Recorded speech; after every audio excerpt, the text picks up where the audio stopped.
we are live here. Sorry about the slight delay here. I was trying out some different stuff. Had to go ahead and bring up the backup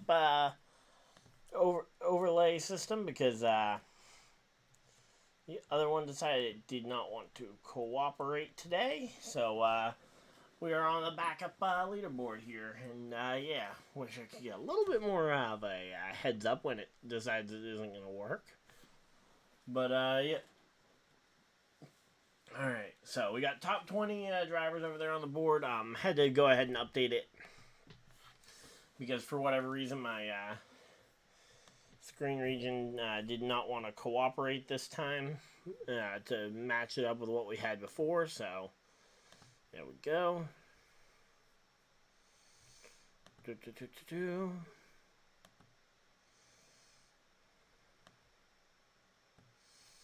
Yeah, so it definitely looks like that is not gonna work, but we got this going.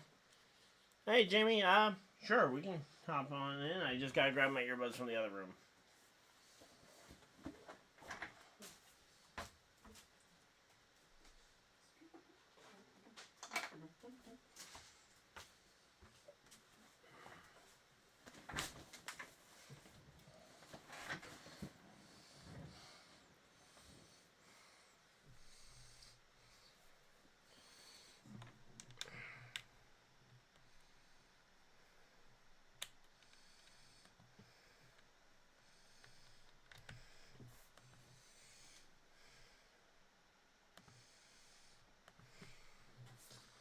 Okay, and here we go. Green. Oh, wow. We're already to the green flag. I thought we still had to do the pass-through on pit road. So here we go. Green flag is out. We are racing here. We will have Jamie in here momentarily, guys. Don't you worry about that. All right, here we go. I'm going to just go ahead and pop that out. Jamie, if you're in there, I went and hopped into my Discord, so you can go ahead and hop in there. And, yeah, I will get this turned over, but here we go. Wow. Kind of impressed, though. Tygibbs able to take the early lead here. Erikjones up into the top 3. And hey, look at that. Toyota 1, 2, 3, 4. Who could have predicted that? I told you, Dad. He and I, we were arguing about whether or not, what type of race this was going to be. And I told him it was going to be a Toyota race. And, well, at least early on. You started with 4 Toyotas in the top 10. Now you got 5 Toyotas in the top 10, including 1, 2, 3, and 4. Mike McDowell hanging on to 11th here as Martin Truex Jr. is floating between 10th there. Let's see. Oh, okay. See Jamie. Jamie, you there? Oh, there we go. All right. Now I just need to go ahead and flip the broadcast over. Oh, and I forgot I need to actually bring the leaderboard over because the leaderboard I normally use decided that today it didn't want to work. So, yeah, the one I usually use for the sideline. Yeah, it's been doing this quite a bit the last couple of, the last little bit. So, I actually have a complete backup leaderboard on standby. Although that backup leaderboard doesn't seem to be working either. Great. Yeah, no, it's still showing me as 0 laps have been completed and that Denny Hamlin's the race leader, which is definitely not true. I was gonna say, it would be nice if just the leaderboard I've used...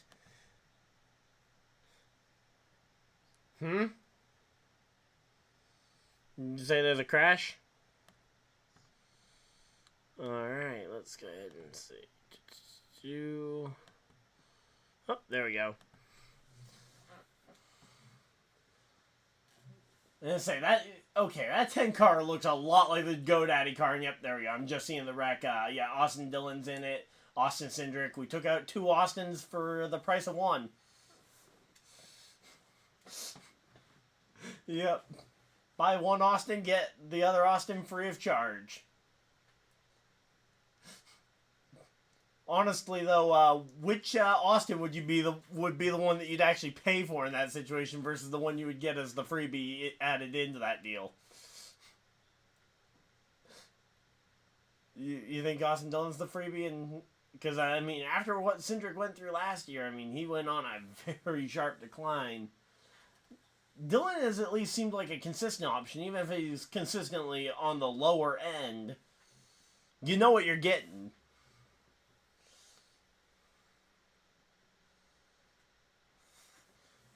Well, I think a lot of people have said that just because of the number he wore.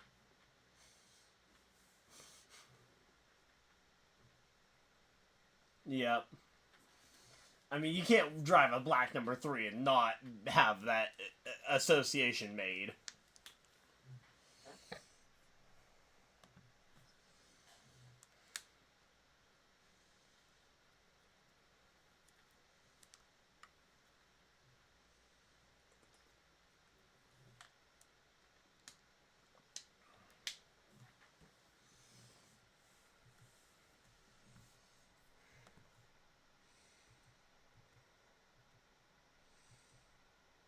Alright.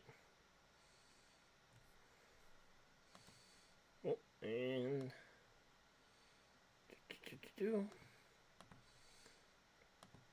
there we go. Alright, he's back. I'm just going to go ahead and put, I guess, the starting lineup on the screen since I can do that much.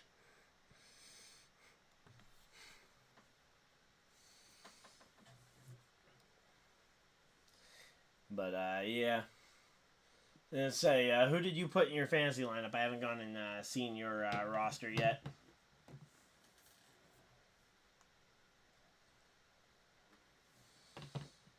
Oh yeah, I already went and did that. I also, you can get really easy bonus points if you go and answer the question over on the dashboard. Like the dashboard quiz question today is stupid easy.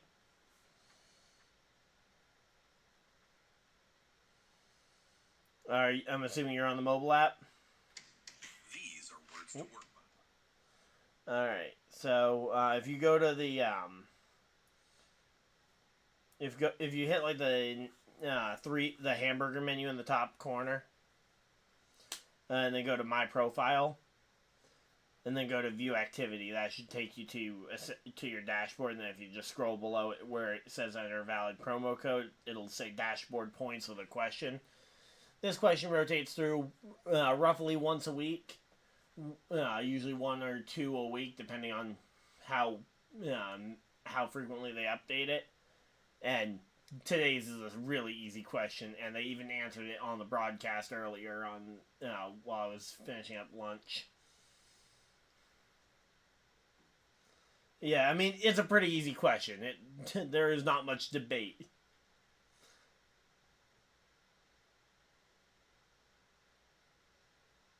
Yeah, exactly. It's one of those general facts that just I feel like everybody knows. But yeah. So there we go. Got that all done. Oh, all right. Yep, there we go. We're back from. I'm just getting back from the commercial break. Yep, and he had some. Yep. You see, he was just doing the workout where you throw the medicine ball at the chest and you try and do a chest bump to it. You know exactly the workout I'm talking about, too, don't ya? Yup. Man, that's a painful one. But, yeah. What actually happened to cause Derek Kraus to lose control there? Because I haven't seen a great replay of the wreck, because I was busy switching over everything. Okay, yeah. I wasn't sure if they had shown one and I just missed it, but... I will say, that Fraternal Order of Eagles car for the 51 looks pretty cool this week. Yeah, kind of a little bit of a throwback back to the car that Haley won his first race in. I mean, that's not exactly what I expected them to be throwing at the guy for that workout. They were just hitting him with a sledgehammer instead.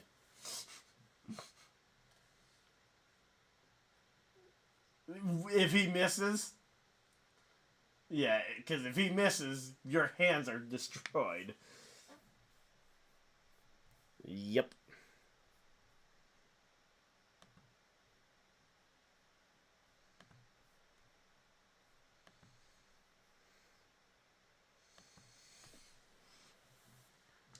Alright, let's take a look and see who mine is. Because I set mine and then I kind of forgot about it. Yeah, that was kind of my theming for the race. So I have Hamlin. I took Elliott because he qualified well. Reddick. Actually, ironically, Hamlin and Reddick were the only... Yeah.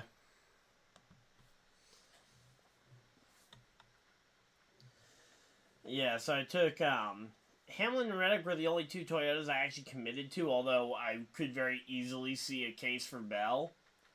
I also took Larson and Byron and Elliott, so I guess technically, if you were looking at my lineup, you'd say I was actually more of a Hendrick supporter in this race.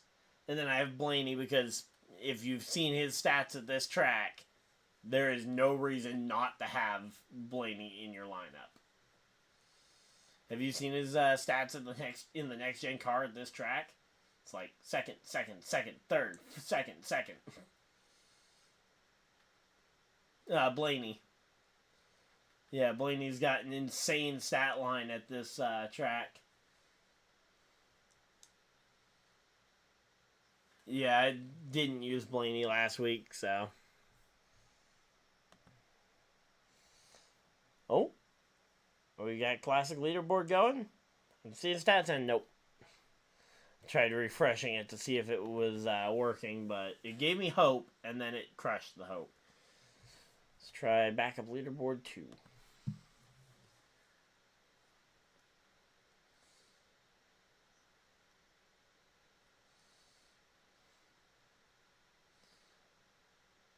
And even going back, if you want to go back even further, I mean, I remember him running second in the 2017 playoff race during Matt Kenseth's final win. Yep, just thinking that he's pretty much always been good at this track specifically.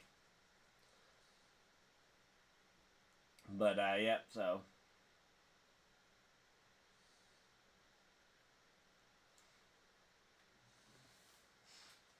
I know Dover and Michigan were some good tracks for him early on in his career. I don't remember how he's fared in more recent years at those two tracks specifically, but as I remember Michigan in particular was a track he had top 10 and top 5'd a lot as a rookie and in his first couple of seasons.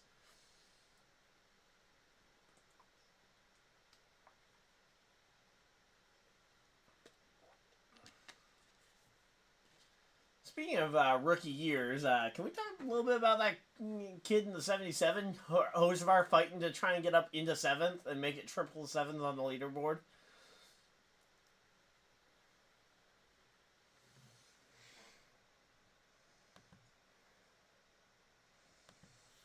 Yep. I mean, unfortunately for him, I'm kind of rooting against him in that battle because I want to see Michael McDowell survive and move even further forward. But if the two of them could work together and move past, say, Byron, Elliott, and all the way up there, I wouldn't be complaining if the two of them worked together to get up there. McDowell, Hocevar 1-2, that'd be great. And horrible for Las Vegas. Because I guarantee none of the betting lines have a McDowell, Hocevar 1-2 up as a standard bet. Nope, and there we go. Oh. Oh, alright. You said you're muting for a minute? Okay, yeah.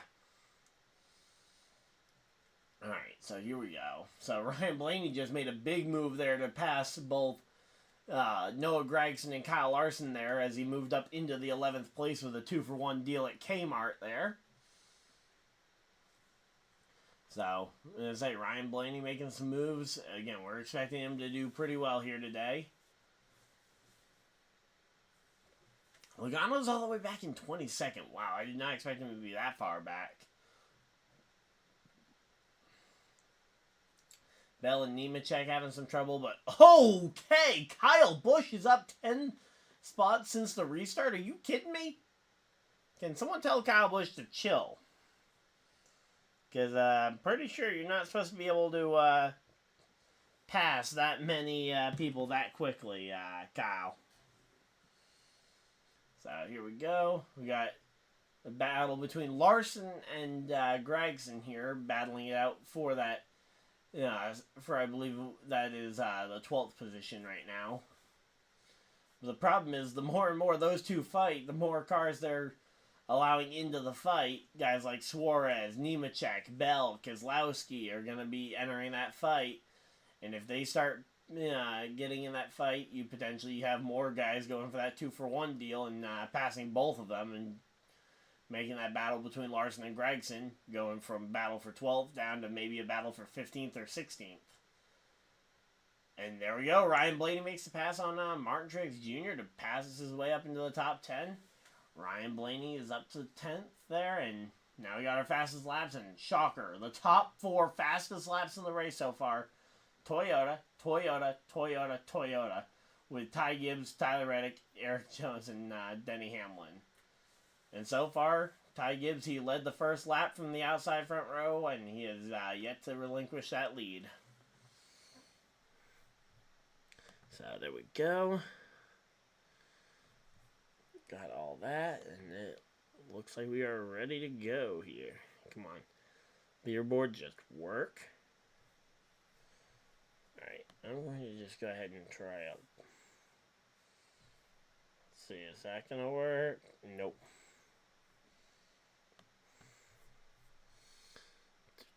We are basically just throwing everything at the window here and seeing if any of it sticks here.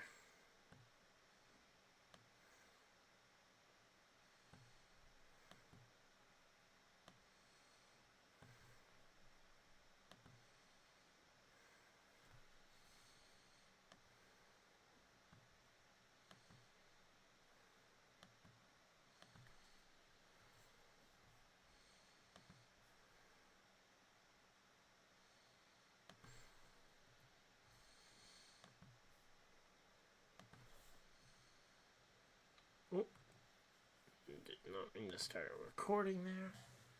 Alright, so yeah, right now we are, we're just hanging out here. We're currently under the commercial break. We got 7 people hanging out and watching. Thank you guys for everybody that has tuned in. We are being joined by my buddy, Jamie. You guys might know him from racing, from him racing in the Thomas Cup Series with me. So, go ahead and just clearing out some old overlays and stuff from other videos.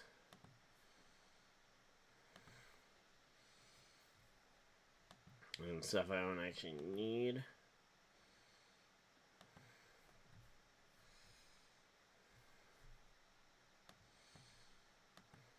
Okay, that's what that is. There we go. Not sure why I didn't have that filling the whole screen, but...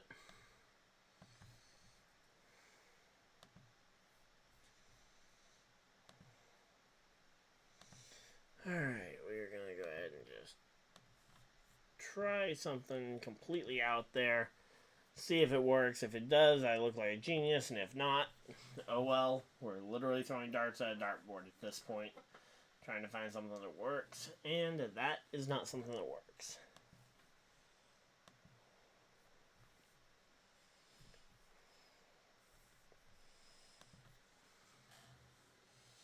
So, yeah, we're still at commercial break, so you guys aren't missing anything that we could be covering with the, considering the fact that the leaderboard is not working. And let's see, raw feed still shows nothing having happened yet, which is not what we're looking for.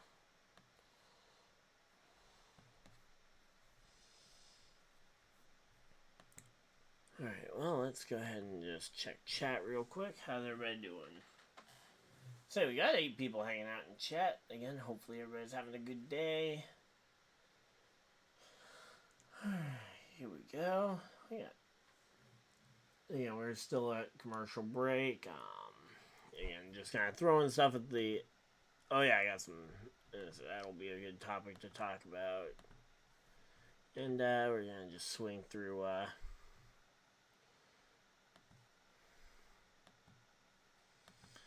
swing through Twitter and see what we got here. Oh, and we're back from commercial break. Great time to go check Twitter. So I guess we're going to flip right back over here.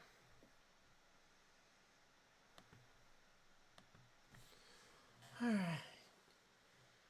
So here we go. 30 laps down, 30 to go in stage number 1 here. Ty Gibbs over Erik Jones is the 1-2 battle for the lead here.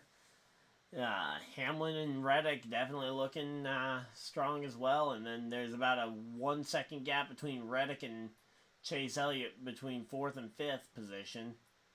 Then Elliott's got about a 1 second gap between himself and Byron. And then it's about a second and a half back to McDowell, who's also about 1 second ahead of Hocevar. So everybody's kind of spacing themselves out at this point. I don't know if we're going to see another caution flag here in this stage.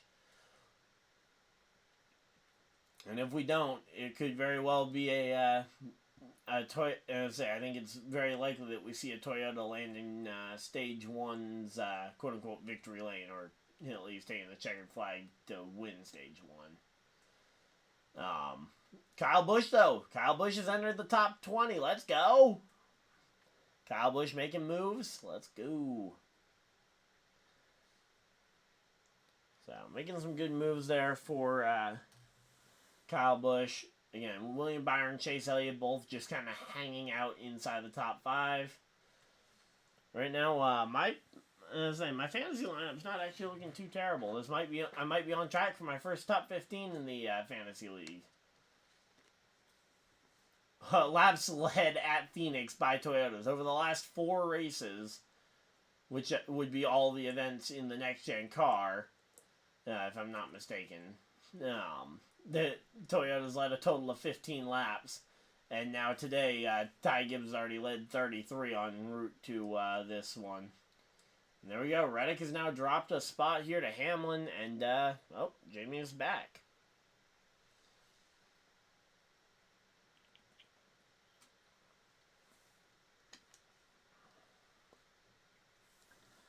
Alright, so, this is turning into a bit of a Toyota domination show, at least for this first stage. Most of the drivers behind them have gotten spread out about a second per driver, so barring a significant issue like a tire going down, I don't really see a way that we see another caution flag before stage 1 ends here in 25 laps.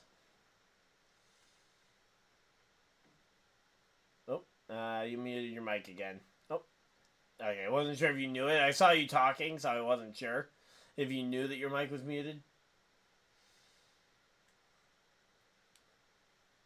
Yeah. Yeah, Justin Allgaier having that tire go down during that green flag run. I think we all had pretty much written it into the record books that Justin Allgaier wins Phoenix. And that's why you can't kind of call it too early. You can't give out the crown before the race is ended.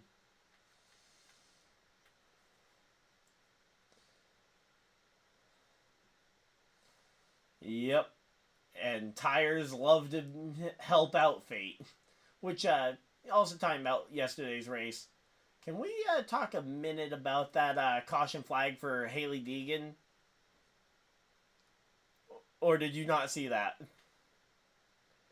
Okay, I wasn't sure if you were able to catch most of the race or not yesterday, but yeah, that was the one that I couldn't find a real reason for that caution flag to fly.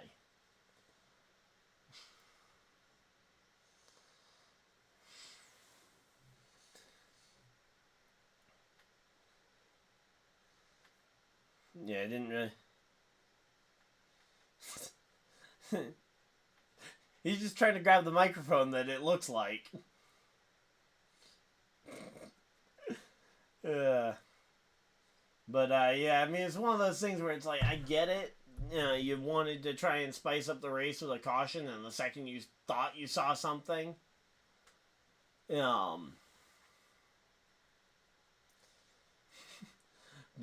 yeah.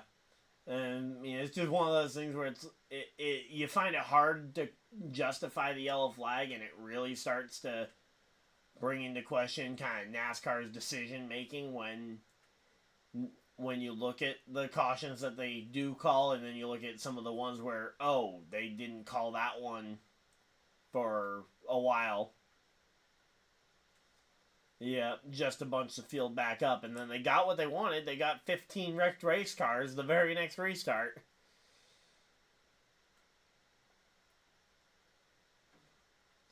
Yeah. Speaking of something else that creates money, Ryan Blaney is moving himself up into 8th place. He just went by Carson Hocevar there. Also, Josh Berry moved up from the last place on the grid up into the top 20 as well now. Because Berry started 40th, or... Yep.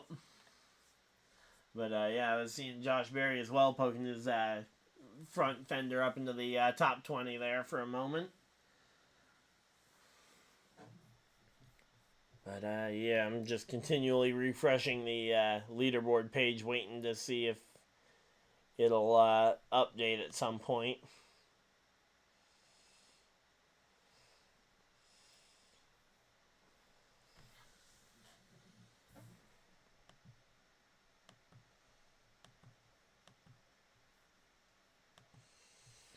But, yeah, and say, I don't know if you heard about any of the iRacing updates from this past week, where they rolled out, they rolled out their Season 2 update, where they kind of went with overhauling updates. So the SRX car is now on the sim. So that's one of the cool updates. Slinger Speedway was added, I think, during Season 1 of this year, but I haven't been on it enough to really know when it got added. But, yeah, they did the World of Outlaws game, and they're doing the new NASCAR game for 2025. Yep. But they also now have rain in iRacing, too.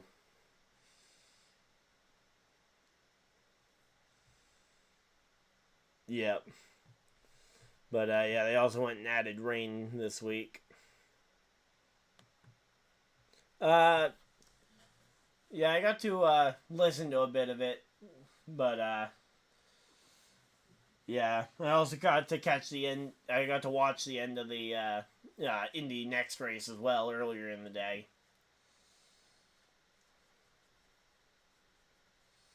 Got to see Jacob Abel come up one spot short on the victory in the Indy Next race, but yeah, it's always one of those things when you see a driver win from the pole position like Joseph Newgarden did in the IndyCar race, that definitely leads to it seeming more, at least on the radio side of things, sounded a lot more like a dominated race than I'm sure it was.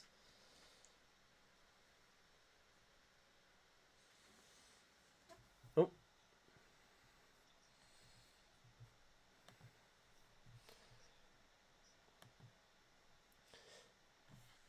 Yeah, I know,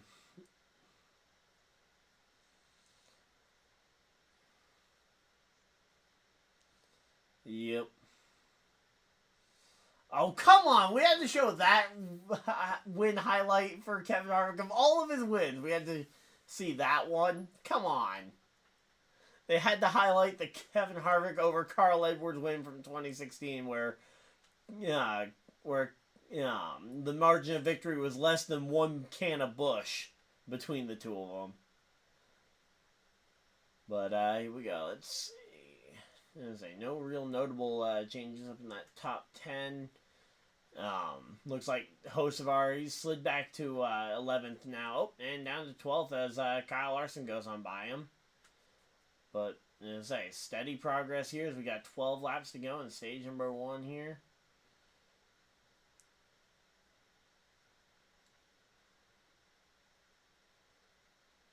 This is definitely a track, though, that if you do have to make a green flag stop, you absolutely cannot afford to make a pit road error. Whether that's too many men over the wall too soon, speeding on pit road, pitting outside the pit box. And say if there is a green flag stop, which I'm assuming in stage stage 2 there will be, no, you absolutely can't afford to have a pit road penalty at this track with how long the pit road is here.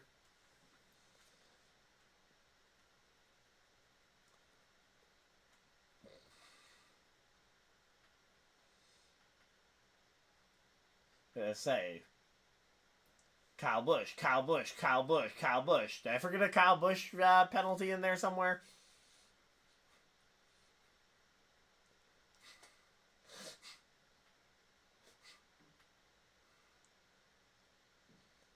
Yeah, normally it's counting up the Denny Hamlin speeding on pit road penalties. Say last week it was Kyle Busch being like an inch too far forward that got him caught there. He's up into the 21st position on the racetrack here. Erikjones starting to fade a little bit, and here we go. We got a battle for the lead. Tygibbs and Reddick.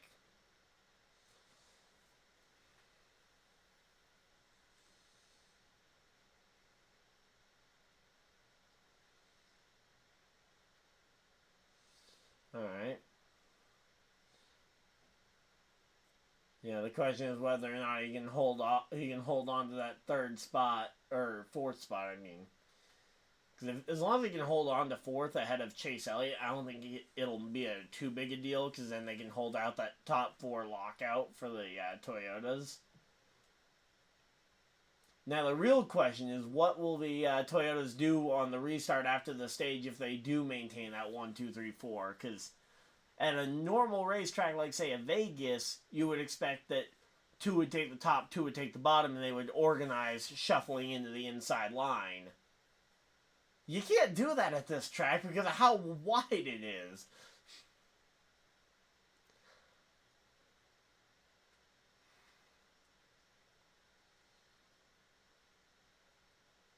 Yeah, he was able to, yeah. Yep.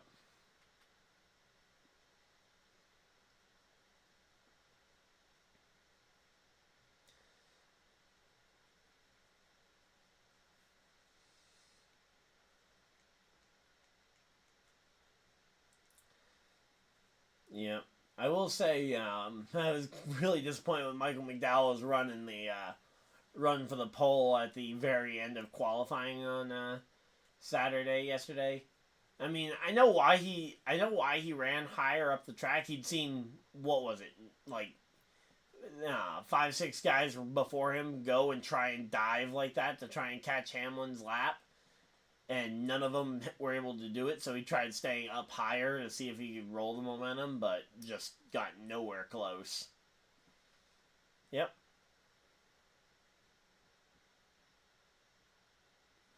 We got side by side for the lead.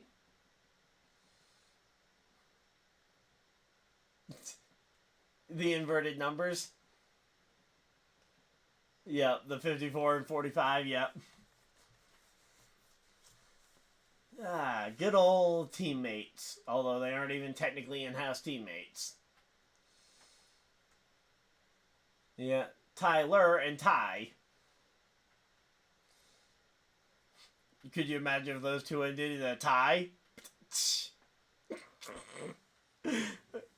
Yep. Had to do that. Probably just got like 40 dislikes, even though there's probably only like 5 people in the stream. Yep, there's 5 people hanging out in chat.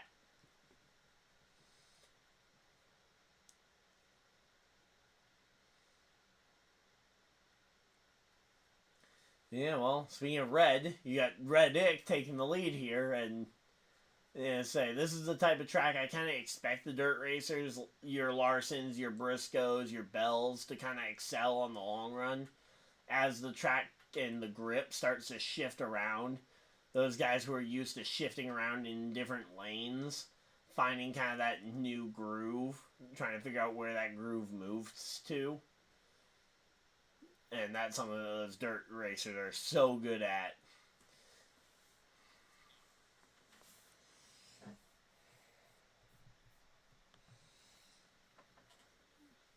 Yep, coming off turn 4 to the green and white checkers. Reddick, Tygibbs holds on to second, though.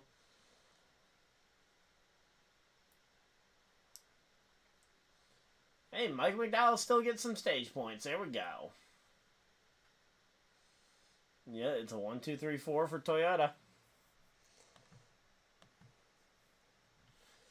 Yep. They have locked out the top 4.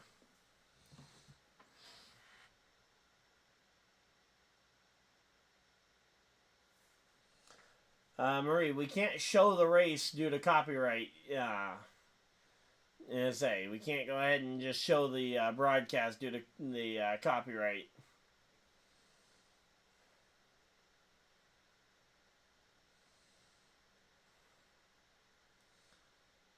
Yeah, exactly. So,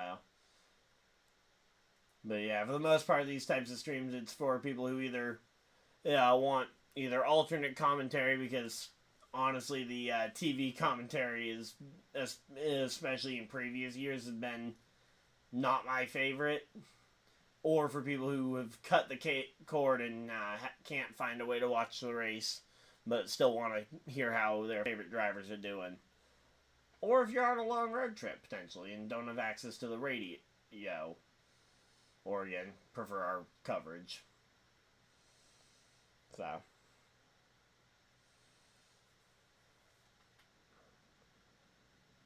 Let's see. I'm trying to remember who my pick was on that for the podcast. I don't even remember who my pick was. Let's see, you got the podcast picks written down?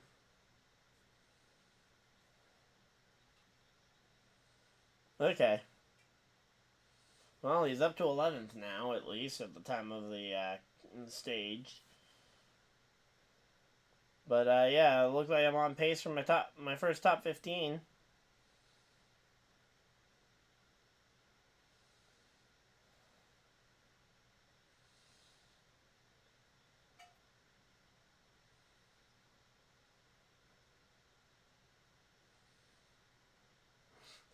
Yeah. I remember actually one time going to a Tampa Bay Rays game in person. Me and my family were vacationing down in Orlando, Florida. We were on our way to go get groceries at the store because we had just gotten into town. And my dad found out that the Red Sox were playing in Tampa. So we just rerouted from the grocery store to the Tampa Bay Rays Stadium. Only a small detour.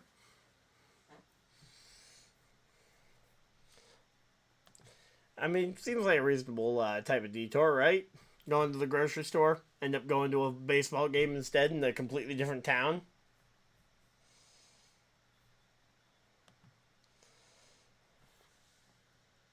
Hmm?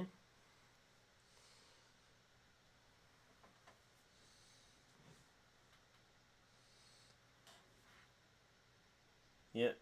I'm pretty sure that... Is that Dubuque? Is how I have always pronounced it. I don't know how it's actually supposed to be pronounced. WQ. Okay.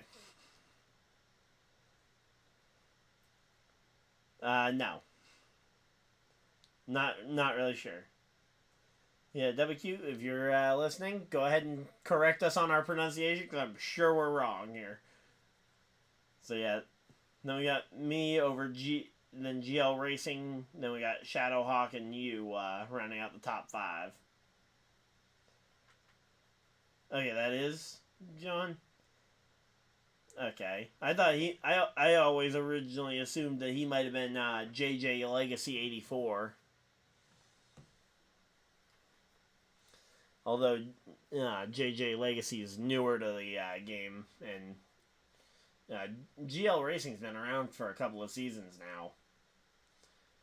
Don't remember if he actually won a season or not. I know he was really good the first season or two that he showed up.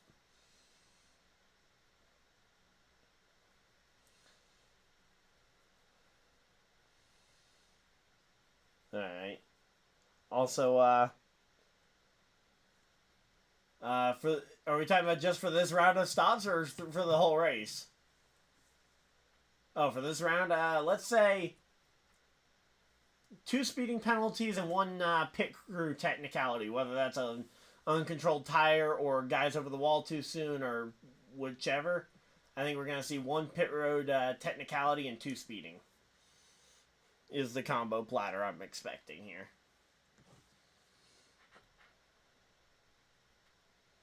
You think they make it through error-free here?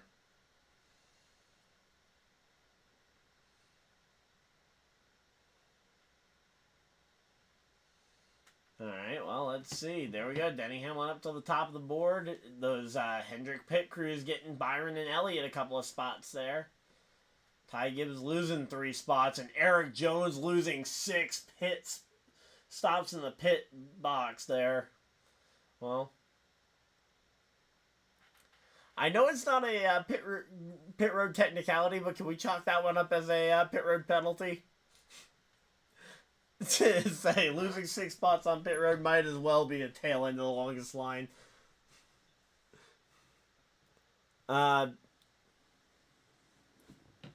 I'm pretty sure they did because Hamlin gained 1 spot over Reddick, and they all kind of just stayed in the same spots roughly. No one really made it. There wasn't like one driver jumped up 14 spots, which is what you would normally look for if you're looking for someone who took 2 tires.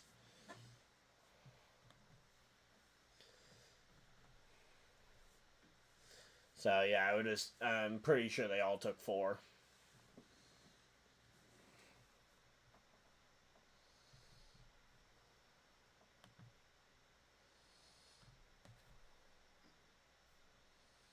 Okay, GL Racing is him. Okay, well, cool. Oh, you're not tied. Now you've got someone tied for 5th with you. Yep, my mom's tied for 5th with you. Yeah, and my dad jumped, and my dad managed to leapfrog both you and Nighthawk, or Shadowhawk. I'm assuming that's Nighthawk, right? Any idea why he decided to go Shadowhawk for his name in here when his gamer tag is Nighthawk?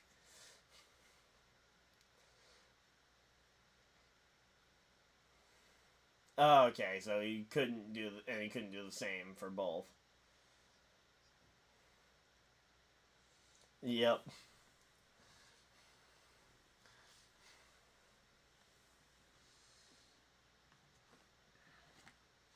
And I see Will's hanging on to a top 9 spot there, in a 3-way tie for 9th with 14 Mike and Dave. At least I'm assuming that Fusion 23 is Will. And if it's not, if Fusion Racing... Yep.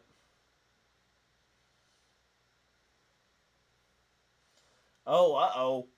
I think we might have our first pit penalty confirmed. Kyle Larson is now 33rd after he came off pit road 8th. So either he had a tire loose or he got a penalty of some kind, and we're coming back from commercial break right now to confirm. I don't try to. So let's see.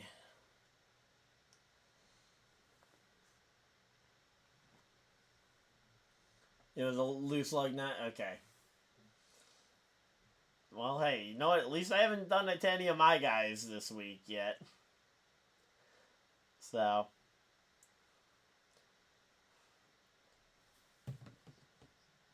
And, getting doubled up and ready to go here.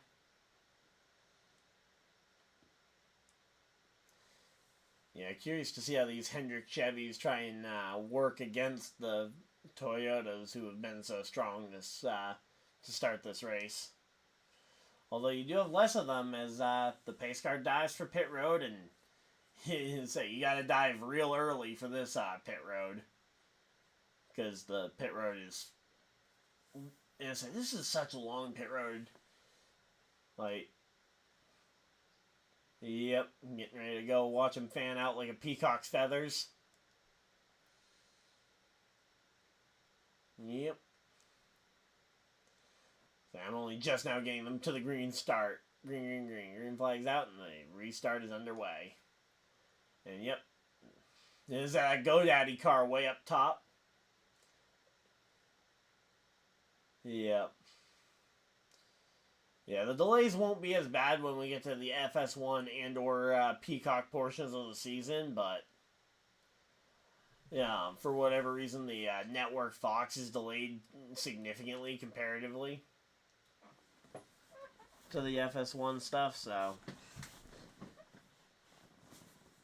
But yeah, who is that all the way down on the bottom? I'm assuming that's erikjones. Yep, erikjones on the 43 was all the way down to the bottom, underneath the two Stewart-Haas cars at the front of the field. Which I will say, Stewart-Haas starting to show some real speed. And, oh, that was contact there with the 43 into the 14. Those two making a little bit of contact there.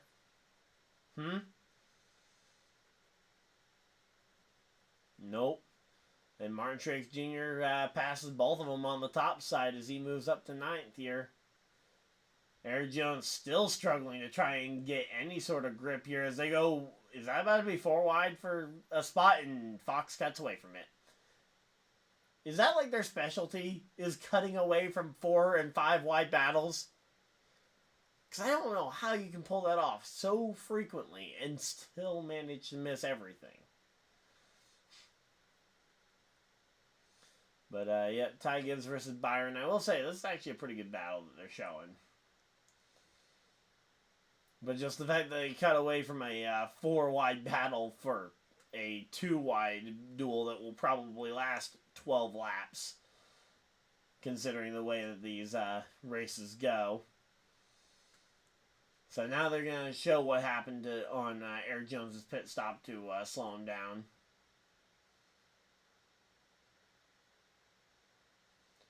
I didn't see anything on that restart on that replay that showed what really caused them to lose 6 spots there, 5-6 spots. I mean, maybe it was okay, yeah, I guess it just didn't look as apparent on the replay, but I also wasn't sure what I was looking for. I was kind of waiting to watch the jack drop too early or something, and they would need to rejack it or something. That was kind of my original expectation. Yep.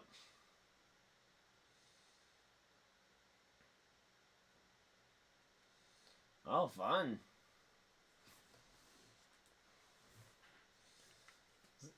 Say Noah Gragson, though, doing pretty well here in what is essentially his rookie season. I know he ran most of the year last year before getting suspended, but say he still has not completed a full Cup season up to this point. And yep, there's the replay of the erikjones into the 1.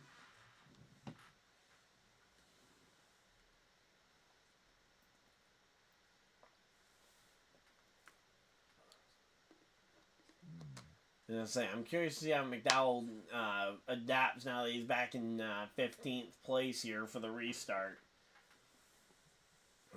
His ability to bounce back here on this, now that he's in traffic, is going to be a clear indication as to whether or not he has the speed to potentially actually put up any sort of fight for, say, a top 10 or a top 5 finish. I don't think he's got the speed for a win here, but a top 10 or a top 5 could be really nice and good momentum heading into Bristol next week, where Mike McDowell is one of a few drivers I know who have had a race at Bristol that finished in under 30 seconds. Because, there's that is a somewhat small list of drivers that I've actually seen have their race at Bristol end in under 30 seconds. Let's say, I think Amarola is on that list of drivers who have had a Bristol race end in under 30 seconds. Not sure who else. I'm assuming you don't have that list. List of Cup drivers who have had their race at Bristol end in under 30 seconds.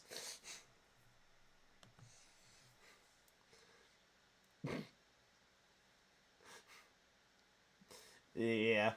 I was just remembering back to the race where Amarillo was running the Shazam car at Spring Bristol back in, I think it was 2019. And he spun out on lap 1 or 2 and collected a bunch of guys, including McDowell got collected in that one. And it's like, yep, race is literally over like that.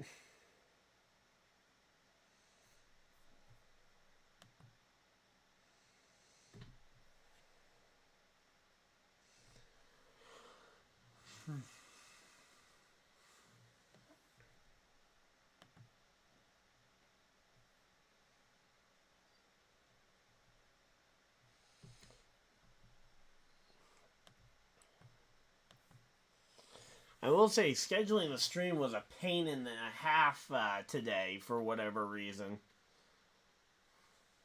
Because YouTube kept wanting to auto-correct my stream time that I set it to by an hour due to daylight savings. And it's like, no, I want it at 3:30. Yeah, 4:30. No, 3:30. Yeah, 4:30. Got it. And the number of times I had to go over and redo it, and it's like, no, when I say 3:30, I mean 3:30. Ultimately, I had to tell it 2:45 because at that point it was looking like I was gonna get it started close to 3:45. So I was like, okay, we'll play it your way, I guess, today. But yeah, the other leaderboard is now up to lap 5. Gotta love a live leaderboard that's at lap 5 right now. Not lap 85.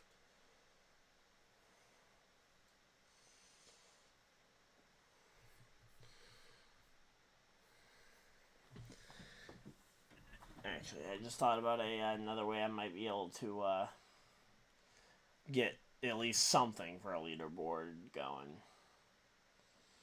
Say, if you want to commentate as we're coming back from commercial break, or are you still looking up that list of Bristol races that ended in under 30 seconds or whatever?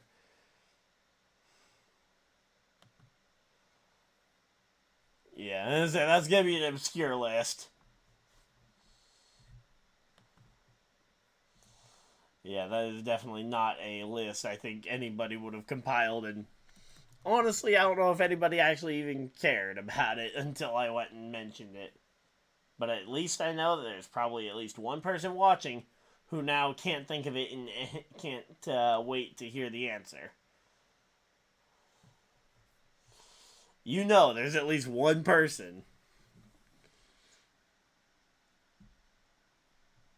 Yeah, I mean, I remember there were I think it was both Bristol races that year. I think the night race. Well, I know the night race in 18. You had the wreck that ultimately damaged Kyle Busch's car and made his car into a rocket ship that night. That wreck I remember took out a couple of cars on lap 2 as well, which just ironic that it happened multiple times.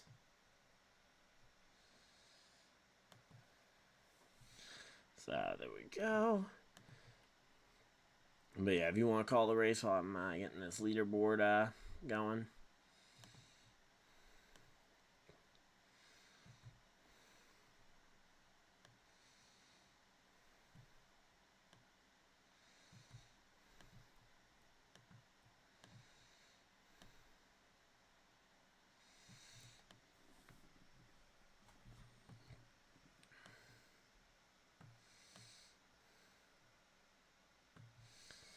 Alright.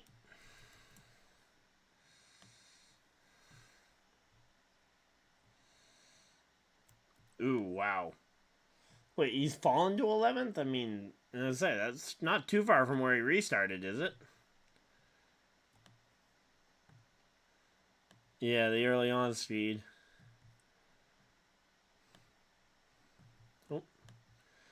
Alright, so here we go. We got Kyle Larson's already recovered 13 spots since the restart, which is pretty incredible that he's up that far in... Wait, it's already been 30 laps into the stage? It does not feel like it's been 30 laps. I don't know about you guys, but it does not feel like 30 laps have passed up to this point. Alright, there we go.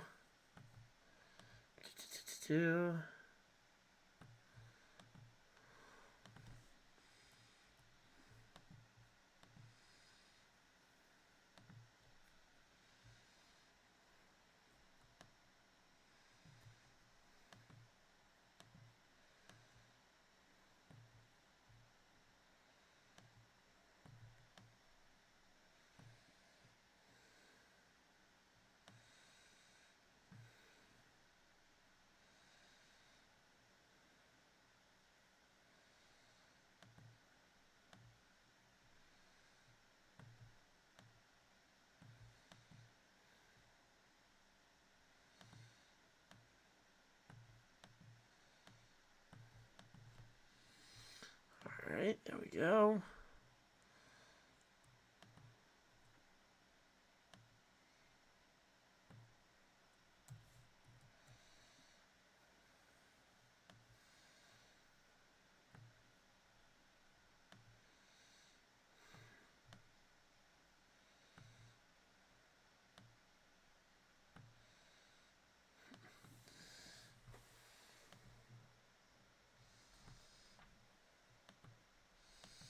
Yep. And saying the gap between Reddick and Elliott is actually pretty astronomical at this point. The fact that they've been able to put, what is that, 2.5, almost 3 seconds between them? And say, Elliott, though, has been the model of consistency this year. Assuming that those Chase Elliott stats are correct, say he's been the model of consistency this year so far. Nothing spectacular, but he's managed to have no finishes really outside that top 15 range. Again, assuming that those stats were accurate, because I don't know if you saw him practice, but they got both all three of Kyle Busch's finishes wrong so far this year, and Denny Hamlin's finishes were all wrong as well during practice when they were talking about those two drivers. Because they were talking about the finishes so far this season, and I talked about it last week, or yesterday during the race, that how the Denny Hamlin one, it's like, okay, I mean, technically, yeah, he did have a finish somewhere in the teens, but it wasn't at the same track that they said he finished in the teens. He also had a top 10, but he had an 8th place finish, but it was at a different track than they said he got a top 10 at. And he did have a finish outside the top 20, but it was at a different track than they said he got a finish of 28th at. It's almost like they went and took his finishes, threw him in a basket, and pulled him out of a hat to see which one they were going to go ahead and give.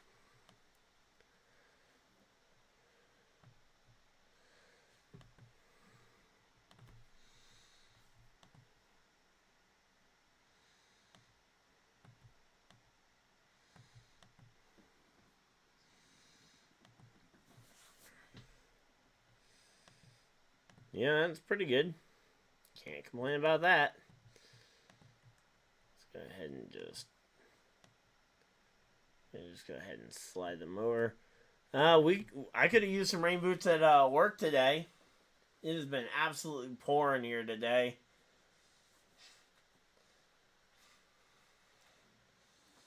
And they decided to stick me out in the rain for 2 hours right before the end of my shift. Yep. Oh yeah, you can be inside all day long listening to all the rain, and then we'll throw you out in the rain for 2 hours right after lunch.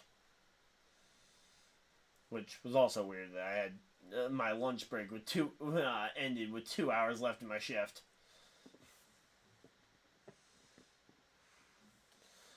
But yep. Alright, so there we go. Gotta love commercial breaks. Fox's specialty. Well, let's go see if I can find a discussion on Twitter for us to go, an argument on Twitter for us to go chime in on. Let's see.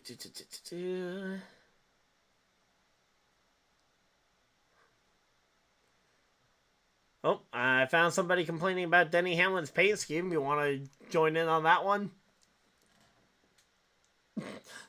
Because I will say his paint scheme today is ultra bland. I mean, I don't mind a flat one color paint scheme, but the fact that all that extra space they created from the numbers just says Brakes Plus in a really weird font with all lowercase letters, including the first letter.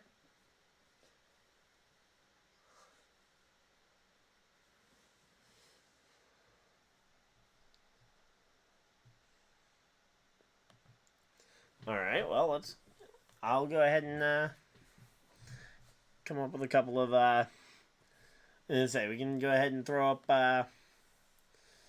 3 examples. If anyone has any ideas, go ahead and chime them in while I'm creating this one.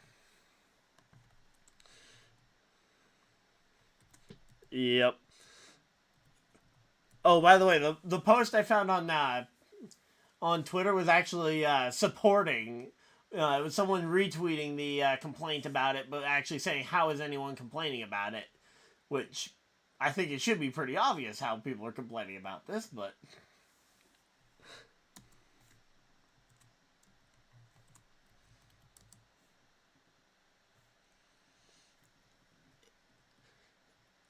yeah.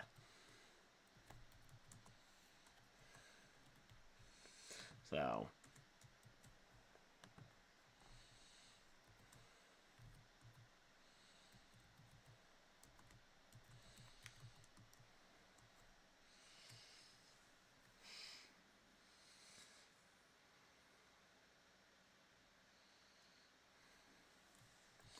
Brakes Plus checks. There we go. That's a pretty good combo, I think, right? Brakes Plus checks. Brake checks. You knew I had to find a way to fit a pun into one of those, right? Let's see. What are some other good ones here? Brakes plus what?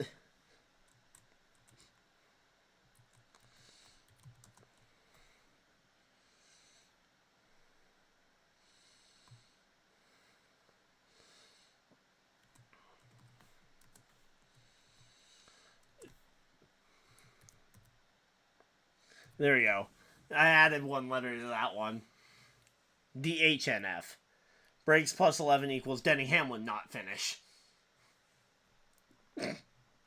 Let's go ahead and throw in another one here. Brakes plus...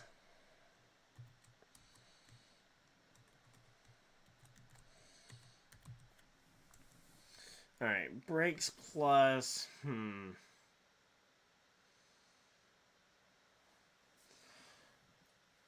What's another one?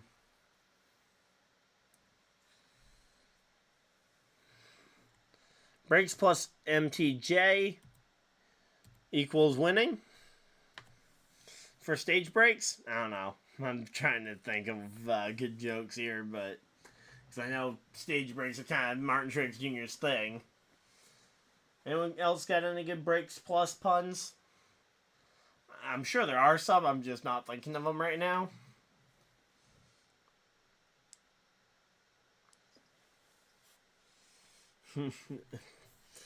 Alright.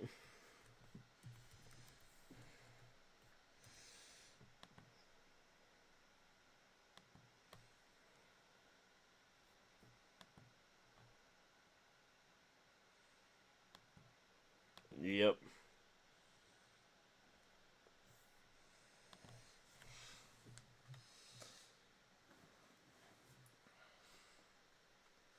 Let's see. One more brakes plus thing. Let's see.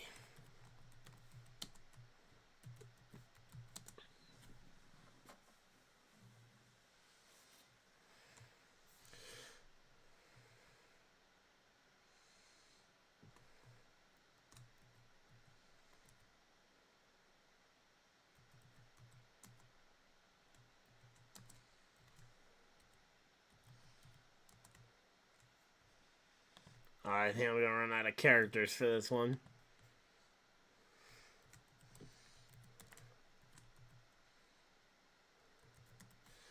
Yep, I am 4 characters. I am 4 characters short. I mean, I guess I technically can get rid of the spaces on either side of that one, and I guess I could technically turn the plus just into a plus, but I've spelled out the word plus on all the other ones, so I kind of want to leave it.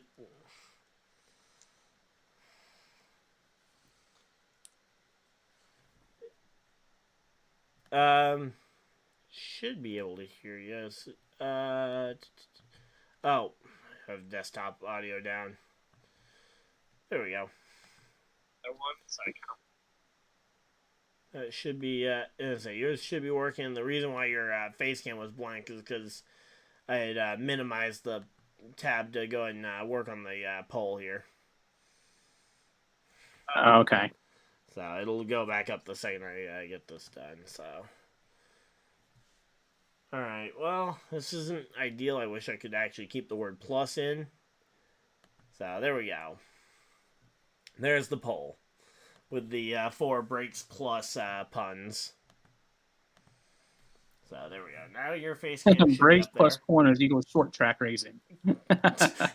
Hey, we're getting ready to go to Bristol next week. I think that one worked pretty well. Also, you got to say it in the Joey Logano impression to make the full effect of it. Right? Eh? Oh, come on. Are you kidding me? We can go 120 to 130 laps on a green flag run before they have to pit? Theoretically, they're going to be pitting like with 5 laps to go in the stage, they're saying? That's what they're saying. I don't know.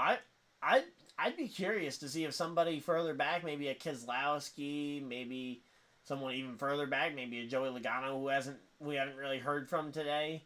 Maybe start saving some fuel, trying to pull off a strategy to save a set of tires here. Nope. Oh, here comes Ryan Blaney to pit road.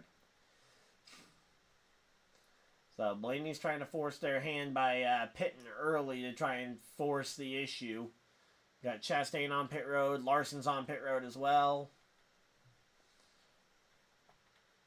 But I'd be a little bit surprised if we don't see somebody in that mid-pack try and make something happen here. Byron Bell, Truex all pit. Keselowski hits pit road as well here. So we got a lot of guys coming to pit road here. Starting this cycle off. And yeah, everybody just kind of cycling through. Yeah. Christopher, honestly, that Christopher Bell Ream car actually looks pretty good.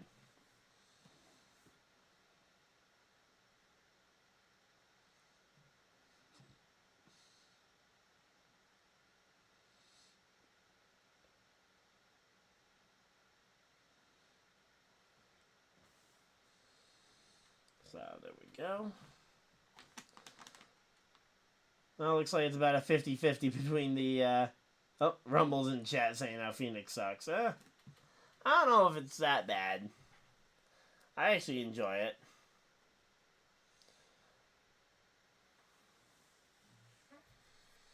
Will said, don't know how we ended up with an 11th car on the leaderboard. I would only intended on having the top 10 showing.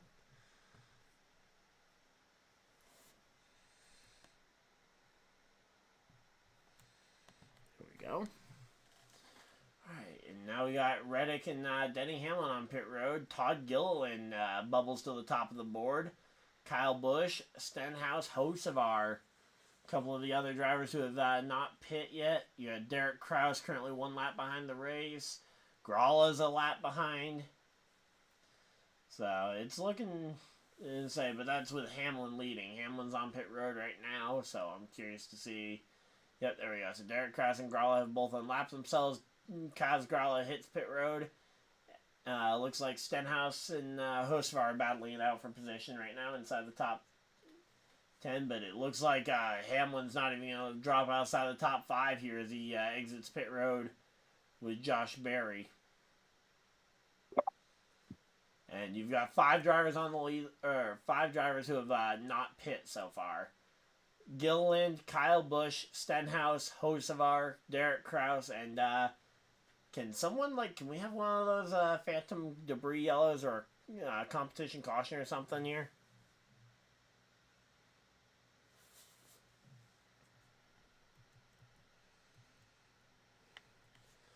Okay, I don't know what keeps happening with the leaderboard or why it keeps moving from 10 drivers showing on the leaderboard to 11, but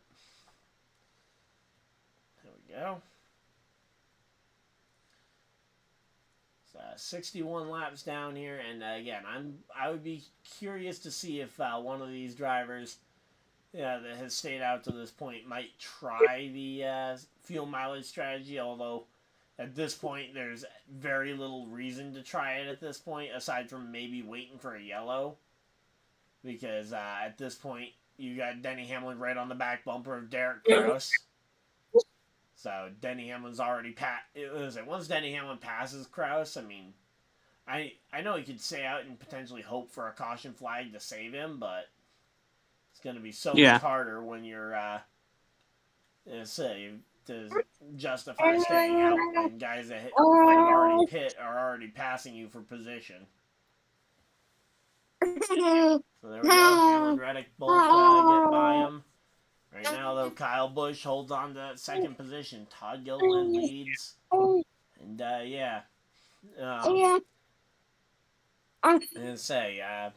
Jamie, any chance we can get one of those phantom debris cautions? Could you call up some of your buddies over at Race Control? See if you can get one of them to throw a phantom debris caution to help out Kyle Busch and Stenhouse. Oh. And somebody. No, unfortunately, I don't. It was. Oh, the only Kyle person Busch who can coming do that to is pit road. Billy Never mind. Deegan. Caution flag at this point wouldn't save Kyle. He's already on pit road. Yeah, the only one who can get a caution flag for a bunch of nothing is Haley Deegan. Okay. I thought the original name for that rule was the Chase Elliott rule. I don't know if it's a Chase Elliott rule anymore. Yeah. And I say the battle for the lead of the cars who have pit, though, is actually pretty good. You've got a battle for fourth right now between Hamlin and Reddick as they're going around. Hocevar for third. Hamlin gets the big edge. winner there is William Byron. He actually passed Elliott through the green flag stops. Yep. And I say Cindric, the only driver officially out the race so far, which Has is kind of surprising. Hocevar pit yet? No, Hocevar has not pit. Hocevar, Gilliland, and Stenhouse are the three who have yet to pit. Okay. Take that back to your room. Take the Tony back to your room. Yeah, and there goes Stenhouse. Stenhouse has now dropped to fourth place here. No, so now it's Todd Gilliland versus Denny Hamlin. Here we go. Let's see. Can Hopper outrun JP here? Up, and you got Christopher Bell trying to put the move on Chase Elliott to try to take that seventh spot, and stalking Kyle Busch on fresh tires is right behind them. Yeah, he's a lap behind them, but well, like I said, stalking Kyle Busch. Yeah, he's definitely fast. It's just kind of a question mark of how fast is he really, because we've seen him in both practice and qualifying being super off the pace, but when running in and around other cars that are similar, that you would imagine are similar speed to him, he actually looks relatively on pace. Oh, don't touch. As I say, still curious to see what ended up causing Sure. 8 car to be this far off pace in the single car qualifying that he couldn't go and nail down the anything better than a 30th starting position. Yeah, and unfortunately, the downward trend for Erikjones continues. He's down to 17th. Yep. As I say, those legacy pit crews just not really working out. Noah Gragson still sitting inside the top 12. Yeah, Noah Gragson in the fake GoDaddy car there, trying to make something happen. Oh, and Derek Kraus finally comes to pit road. There we go. Derek Kraus finally blinks and comes to pit road. And Austin Cindric is officially out. Yep. Those finishes, by the way, for Todd Gilliland so far this season, the fact that he doesn't have a top 25 finish is absolutely criminal compared to how he's been running this season, especially that run at Atlanta. Like the fact that he doesn't have a top 25 finish to speak for up until that point. Oh, Rumble was asking what you were building. I'm assuming that was back while you were muted with your with one of your kids there. Oh yeah, my daughter, her little baby doll bed broke, so I was fixing it. Okay. So there we go. And say the 45 trying to make the pass here on the 11 as they're closing in on the leader of the race in Todd Gilliland. Yep. All right. Hey, I gotta start getting dinner ready for these kids, but I'll be back on between now and probably about the halfway of the third stage. All right. We will see you. All right. All right, and that leaves just little old me. So there we go.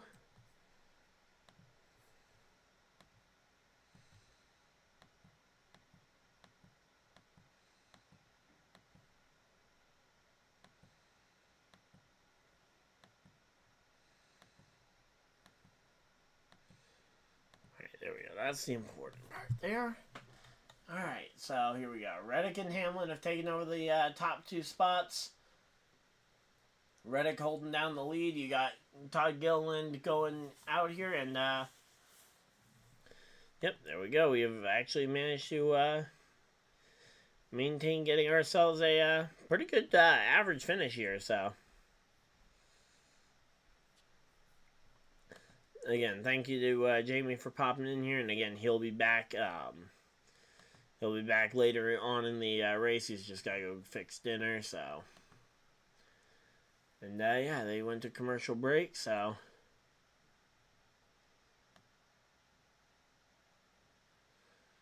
Let's see.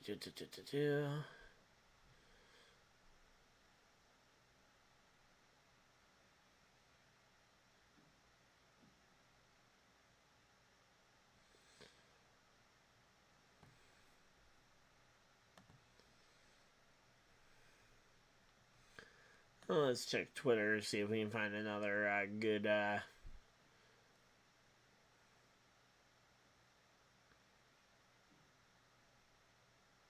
see if we can find anything more here.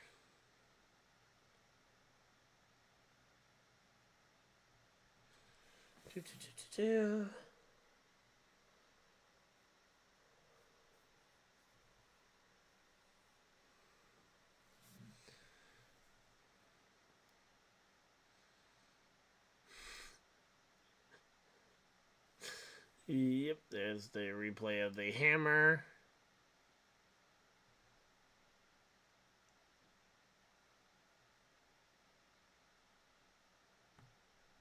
But, yeah, I mean, there's not finding anything on Twitter here.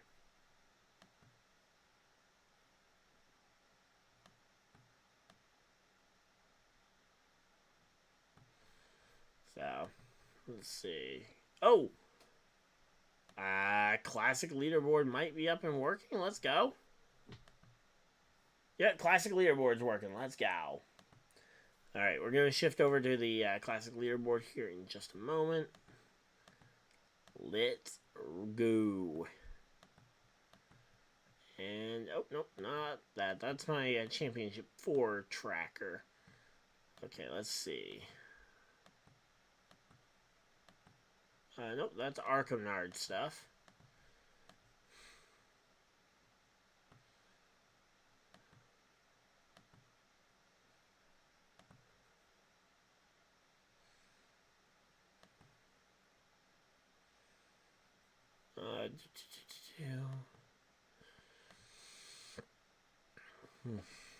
Trying to figure out what of these window captures should probably go and rename them to try and make it more obvious as to which ones are which, but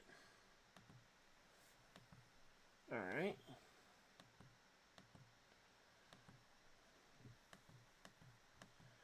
Oh, there we go. Alright.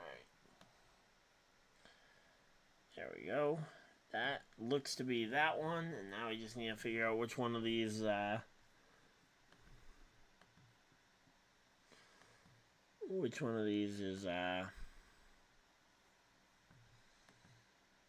my overlay for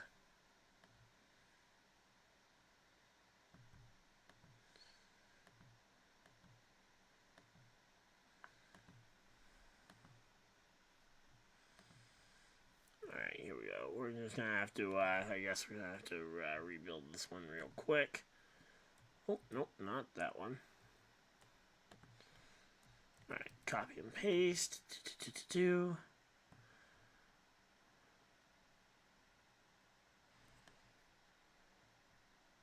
Time behind, there we go, that's what we need. And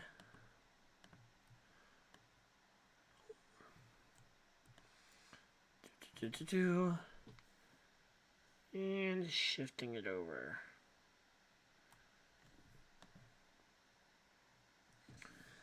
Alright, let's see. Does that look good? Let's see.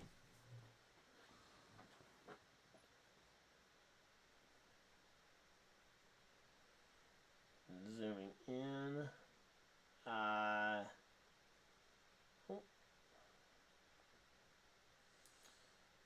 Watching myself building this one. I think it needs to be one up. Let's see.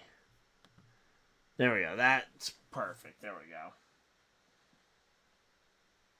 Oh, Baker Mayfield just got re-signed. Let's go. There we go. We got 41 laps to go in this race, and we are finally back on track with the leaderboard.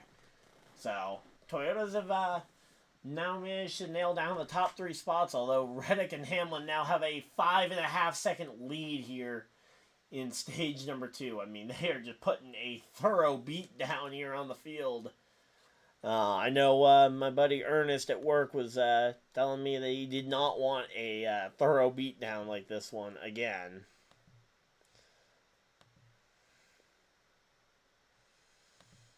But yeah, it definitely looks like a beat down here.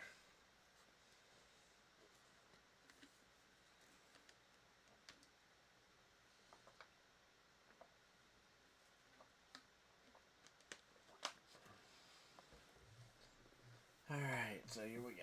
Let's see. Gilliland, again, still has yet to pit. He's out here. He's going to try and go the distance. If he can go the distance to the checkered, I mean, hey, who's to say he can't potentially find himself back? If he can get to the stage end here, I mean, even if he falls out the top 10, if he can get to the stage end and be, say, 11th or 12th, he could realistically fight for a top 10 the way that we were thinking McDowell might be able to. I mean, Gilliland's looked strong when he's gotten track position. Bell looks pretty fast, though. Also, as we're getting close to the end of stage 2, double check your guys' lineups. Don't want to forget, like I did last week, and leave William Byron in your garage as he goes on to be one of the top drivers of the week. Let's go ahead and see. Oh, I am currently leading the points, so I should probably not do anything. Kyle Larson is 18th place. Great. The rest of my drivers are 1, 2, 3, 4, and 7. It's actually not bad, comparatively. I mean, hey, if I can have a big bounce back week like that, so that will definitely be a big benefit. Just gotta double check my other lineups real quick. But yeah, we got 36 laps to go here. Gilliland is now dropped to 5th as Byron has gotten by him, but now he's got a few seconds between himself and Truex as the next car for position. So he can, again, just back it down, keep the pace going at the same pace he needs to make sure he doesn't fail to get to the end of the race.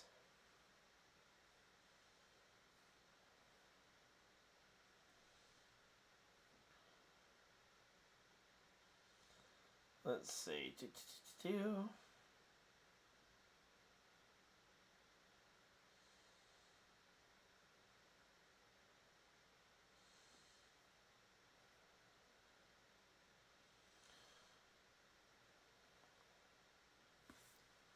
So yeah, we are currently okay. They're talking about. Sorry, they've got something about the 50 laps of practice that they got. Or not the 50 laps, 50 minutes of practice. I wish that they could get more practice in at every track, not just at one or two tracks here.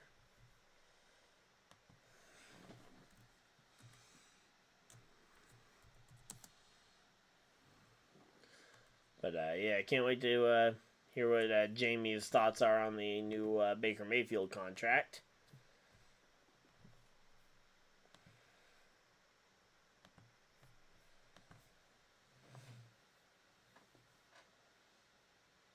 Alright, but yeah, here we go. Again, currently a commercial break, so you guys are not missing anything, although Christopher Bell is closing in a hurry on the top two, as he has shrunk that gap to now only 3.5 seconds between those guys. Still 8 seconds between first and fourth. As I say, definitely curious to see where it ends up by the end of this, but as of right now, it looks like it's going to be a fairly easy-going day for, again, the Toyotas, as we talked about them. I mean, you got, again, 4 Toyotas inside the top 6, and it will soon be the top 5 because Ty Gilliland is dropping speed very quickly because he needs to try and save fuel to try and make it to the checkered.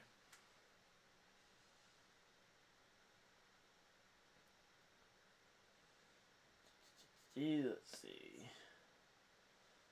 Gonna go ahead and sub him in that lineup.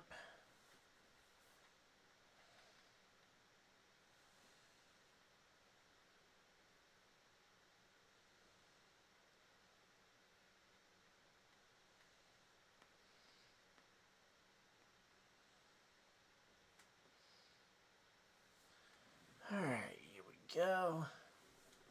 I will say it's nice to actually have the leaderboard up. That way I know I can rely on having a solid graphic to hopefully help tell the story of this race as we go down the end.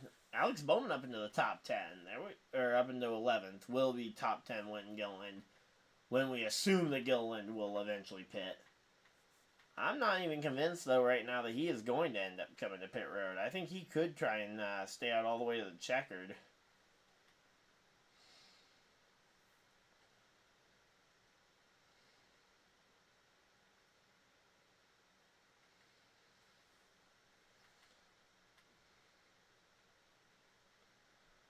Alright, let's go ahead and do that. I got one more lineup to go ahead and double check.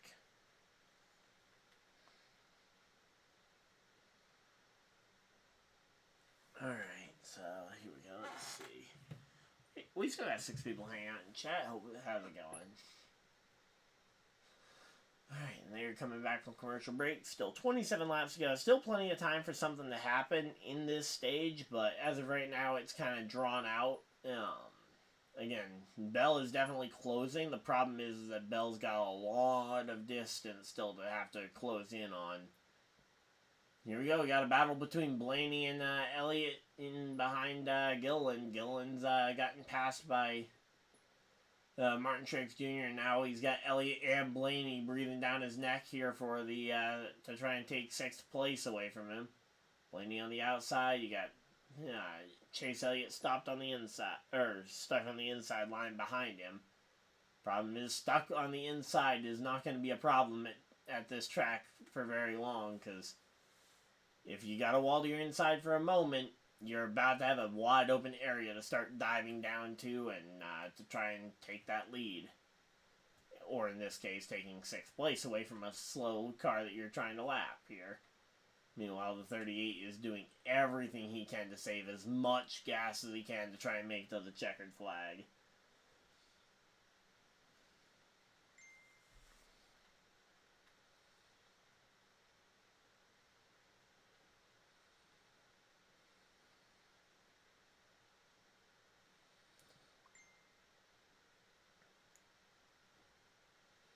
go ahead and make that adjustment. And one more adjustment here. Alright, so yeah, right now though you got, again, I mean, the gap between, as I say, Bell is still closing in, and I am curious to see what Bell is able to do when he gets to the back bumper of his teammates here. So far, Kyle Busch, Josh Berry, and Stenhouse each only one lap down here. Austin Dillon's down 5 laps after the contact early in the race, and then Daniel Hemrick has lost 3 laps due to who knows what reason.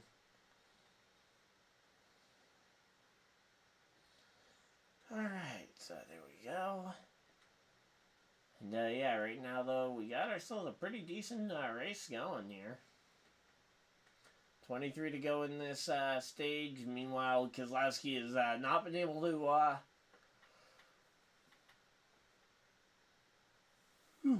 Oh, man. Keselowski had a little bit of contact there, and oh, here we go. Todd Gilliland decides to pit here with 22 laps to go. He did everything he could to stay out there. I feel like he should have tried to make it to the stage end if at all possible. And it's possible he did, but he just couldn't make it all the way. Alright, let's see.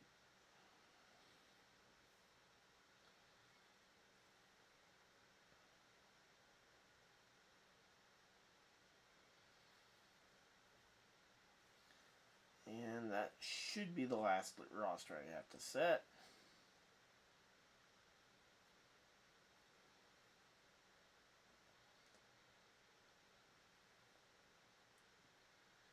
Alright, so I am... Wow, I already have enough points for some pretty decent rewards through the NASCAR rewards system.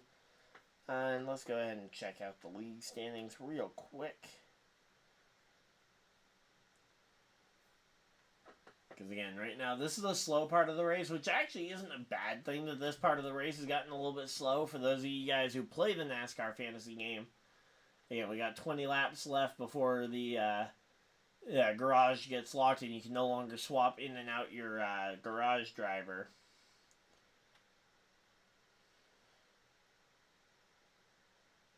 I mean... Let's say I'm definitely on pace for my first top 15 of the year. I would be shocked if I don't get it at this point. Oh wow, Bam is all the way down at the bottom. I mean, not overly surprised. That looks like Daytona 500 picks are still in there. But I mean, the fact that the top 11 are all above 200 points is pretty impressive for the league. So, there we go. Alright, we got ourselves a pretty good day going here. So we'll go ahead and we'll leave that poll up about the Brakes Plus thing until Jamie gets back. When Jamie gets back, we'll come up with another poll there. But here we go. 18 laps to go here. And so far, again, the battle of the manufacturers. Toyota seems to have a thorough lead on this one. Curious to what the battle... Oh, there we go. Christopher Bell noses out ahead of Hamlin. I was about to say, I'm curious to see what that battle is looking like, because it looks like the numbers were saying that Bell was closing pretty much right in on the back bumper of Hamlin, and there we go. Bell to the inside of Hamlin here. So, Bell on the inside. Denny Hamlin up against the wall, going to try and make something happen here. So, Hamlin all the way to the fence. You got Christopher Bell trying to ride the apron, and there we go. Christopher Bell able to clear in front of Denny Hamlin, but Denny Hamlin pops out of line and trying to look to the bottom of the racetrack here into turns 3 and 4. And there we go. Denny Hamlin holds the 20 car up the track a bit, and now Denny Hamlin will be on the inside line. Meanwhile, the 20 is going to have to try and ride the fence the best he can here. Although he actually stays in that kind of second groove here and actually manages to maintain a little bit better speed through the middle of the corner than Denny Hamlin did. And Denny Hamlin is clear in behind the 20 car, not able to make anything really happen there. So, here we go. And there's only 21 cars on the lead lap, which is actually kind of surprising here. Oh, come on. All Kyle Busch needs to do is gain 2 spots and he would be in the free pass position when this stage caution comes out.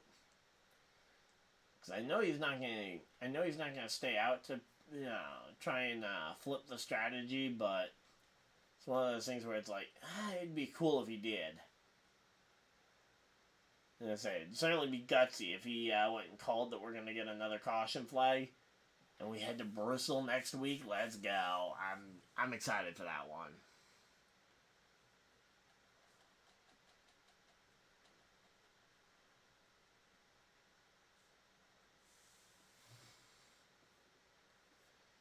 Alright, let's see. And there we go. They are now lapping Joey Logano. Joey Logano is about to end up being a lap down car here. That is that's a little crazy to think that that after all this time with Joey Logano looking like the best car in qualifying the last couple of weekends, that he would end up being he'd end up going a lap down here on this one on a green flag run.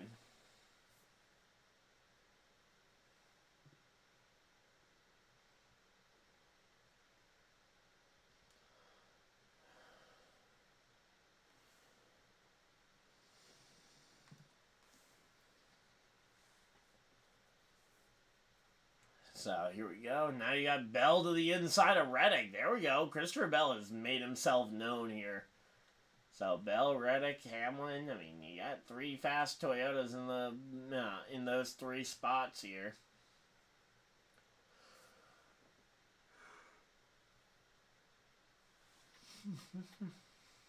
But yeah, definitely. Erikjones actually recovered pretty well for having a short run car as opposed to one car here. So here we go. Let's see. Reddick able to go ahead and lap Joey Logano. There it is. And Joey Logano is officially 1 lap down here. And here comes Christopher Bell going to try and get by that same lap car. We'll have to wait and see if Joey's going to let the 20 by now that he's given up the first lap. And yep, there we go. He goes to the top of the board for, or the top of the track here for Christopher Bell. But Bell not able to make anything happen on the bottom lane. Not sure if he just got tight or if he wasn't confident enough in trying to make that pass. But yeah, right now he's definitely trying to run wherever the 22 is not right now.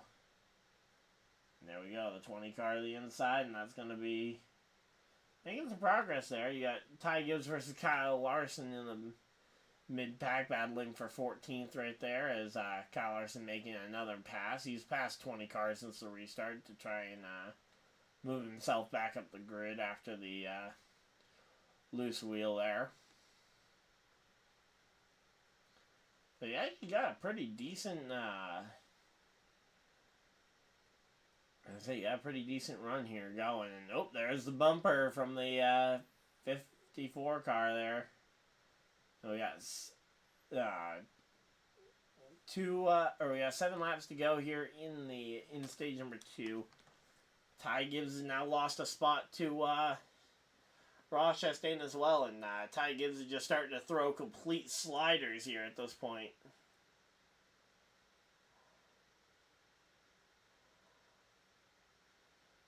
So we actually got it's a pretty, a little bit of a slow race here, but I say the pace has actually been solid.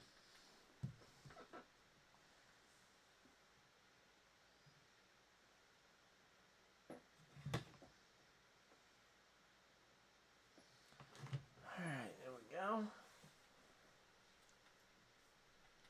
I mean, again, after this stage ends here, we're going to have another, we're going to have a little over 100 laps to go, and it's going to be a absolute blitz to the checkers here. Curious to see if, well, we're definitely going to see pit stops around the halfway point, but I'm curious to see what the lap down cars do to try and get their laps back here. And, yeah, stay on the lead lap is starting to seem like a very important skill here today, since not everybody's just able to do it. So there we go. So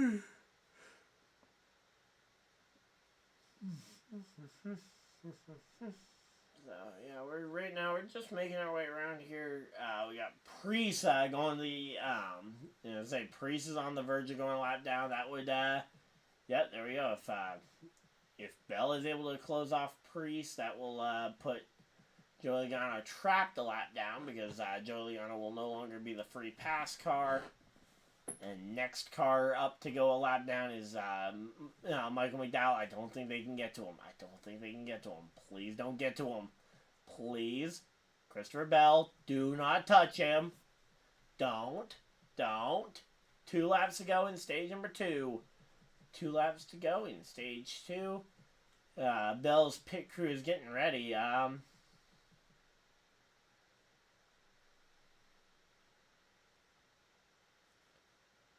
Here we go. Let's see. Again, the 45 of Tyler Reddick just now getting by the 41 here.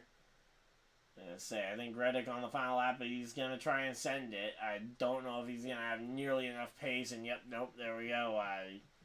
Ryan Preece is just able to guarantee this one. It looks like as long as nothing goes wrong for Bell in stage 1, or in stage 2 here, he will be the stage 2 victor. And again, Bell, you don't need to pass him. Don't pass McDowell here. Come on. You know how not to do it. Let's go. To the outside goes Bell as they come to the checkers, and stage 2 goes to Christopher Bell. Michael McDowell stays on the lead lap. Reddick comes home second. Third will be Denny Hamlin. Fourth, William Byron. Fifth, Martin Truex Jr.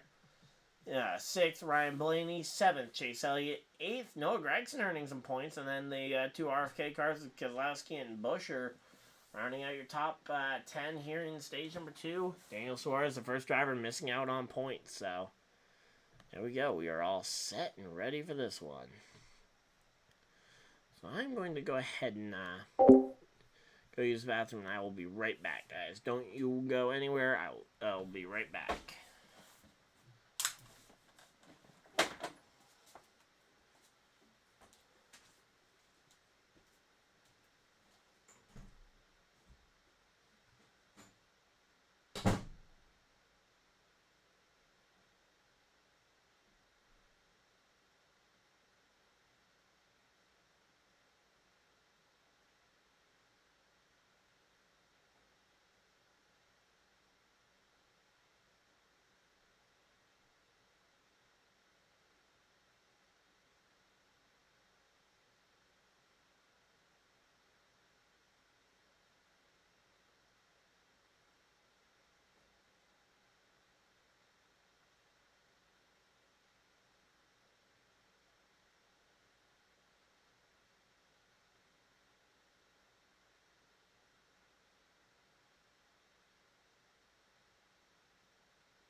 Alright.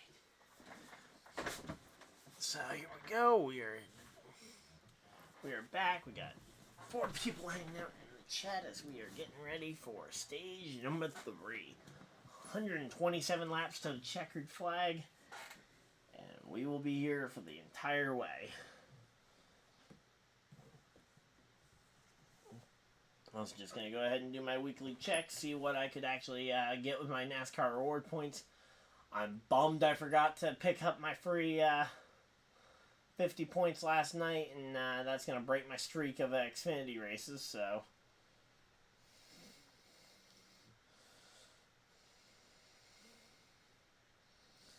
Alright, now I fall to second on the points now that we've completed stage number 2. Honestly, though, my points are actually pretty solid here. First, second, fourth, fifth, fifth. I have I have close to a perfect lineup here. My dad's got first, second, fourth, fifth. That is a very good lineup for him. Wow. And I'm assuming, okay, he does not have everything on the bottom, though. He is missing out on the bonus points for the tygibbs over Alex Bowman thing, but I would anticipate that will change. So Reddick nearly sweeps the stage points here today. He comes up one spot short of sweeping the stage points in this race here. And let's see what we got.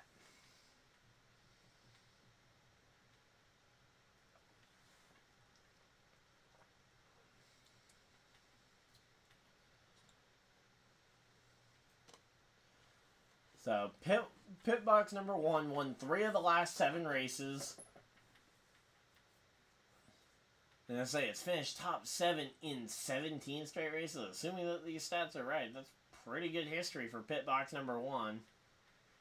But, late race pit stops definitely change everything here at Phoenix.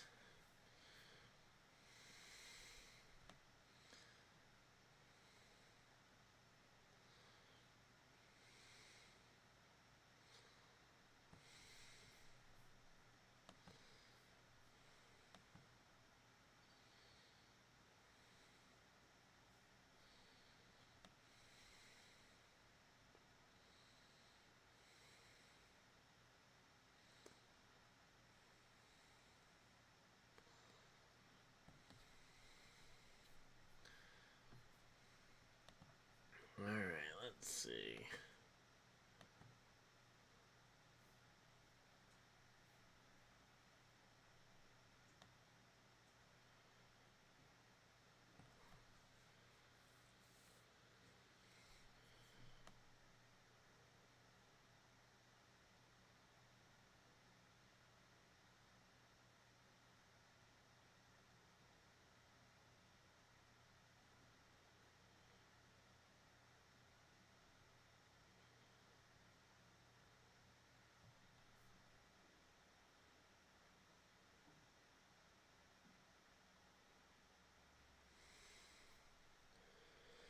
Yeah, I mean, just kind of looking through Twitter, trying to find something to talk about. But,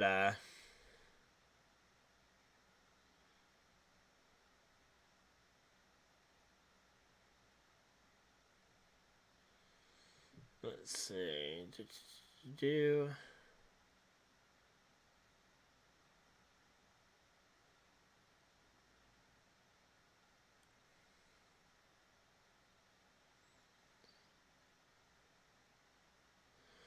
Not seeing much about this here.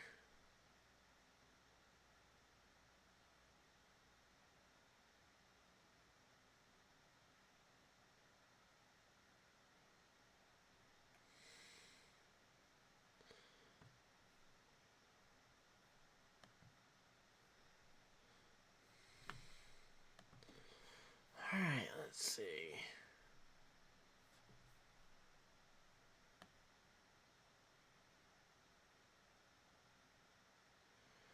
Yeah, I mean, I can't find anything good for discussions on Twitter. Wow. I mean, I know Twitter is notoriously got boring conversations, but I can't find any. Usually I can find 1 or 2 good storylines. Nope, there we go. 1, 2, 3, 4, 5. I got the sweep of the top 4.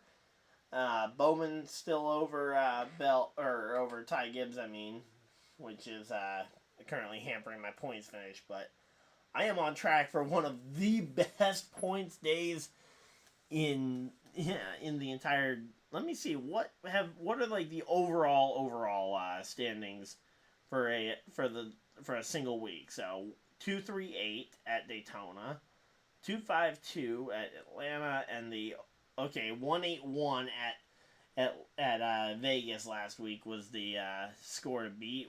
My current score this week is a 270. So I mean, I'm 11 points off of the absolute best lineups in the entire world from last week. But hey, you know what? We're on pace for one of the best fantasy days of the season, and one of the best possible fantasy days too. If only there were more.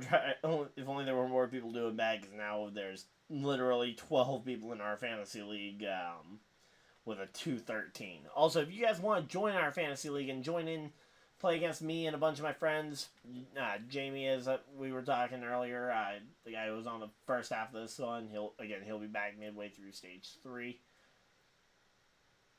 But yeah, we all play in the Running with the Pack Fantasy League in the top link in the description. But yeah, right now though we got ourselves getting ready for some pit stops here. Or did they already do pit stops? So I wasn't really paying attention.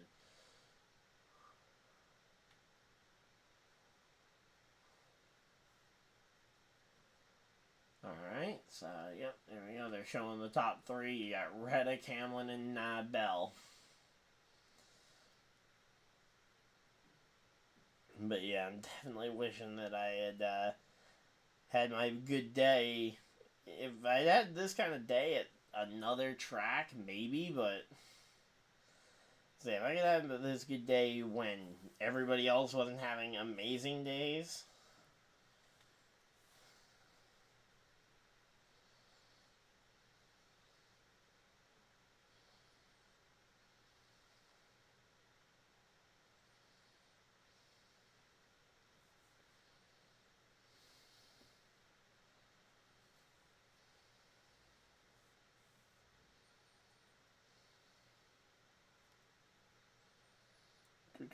Let's see.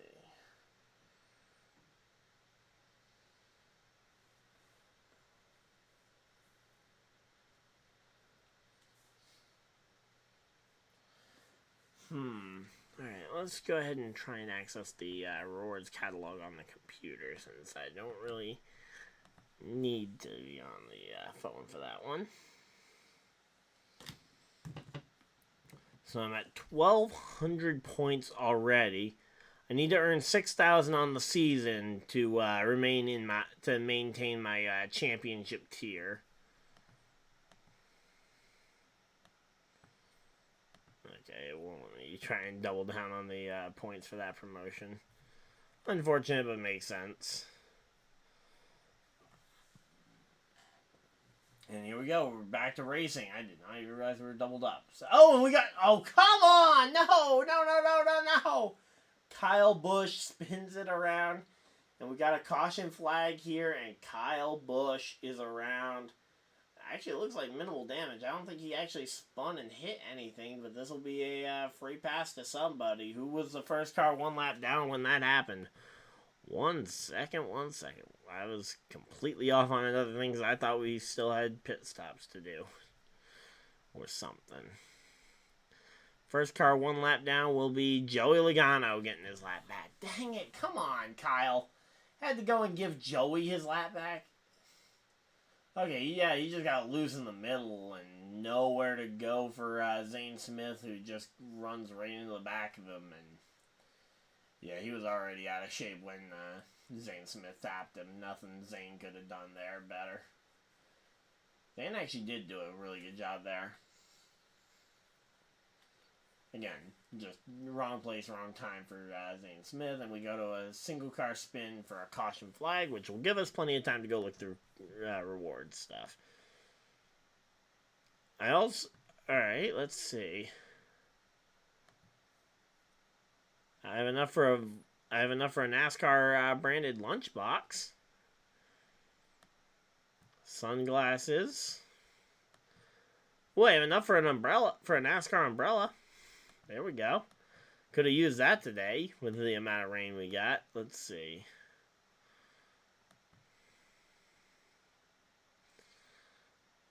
Almost enough for a NASCAR backpack. That would be cool. Let's see. What are some other items that might be a little bit outside my price range so far? Let's see. I'm almost at enough for points for a beach towel. Actually, beach towel same as the computer backpack, and computer backpack's definitely cooler.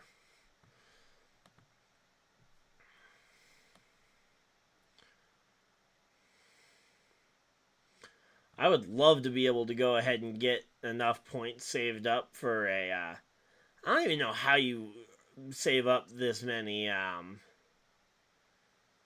Enough points for any of the experience stuff, like the garage tour or the waving the green flag. I mean, saving up 9,000 points, even by the New Hampshire Motor Speedway race. Because, I mean, I'm actually thinking about going to that one. I mean, that would be a tough one to try and get to. But let's see. Highest value to lowest value. Let's see. What do they consider the highest value? Okay, it looks like they're all around the same.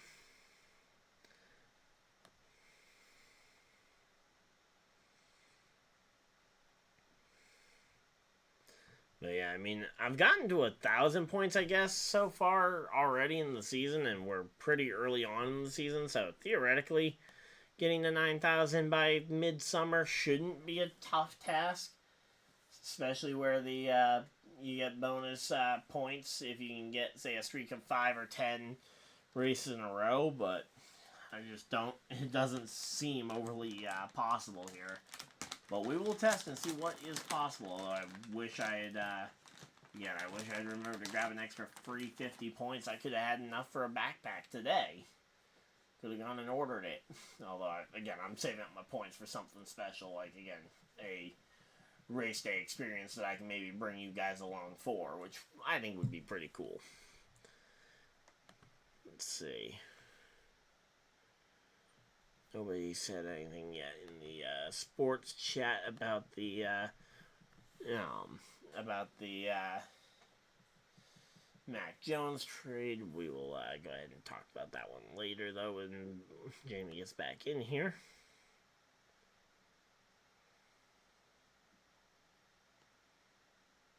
All right, let's see.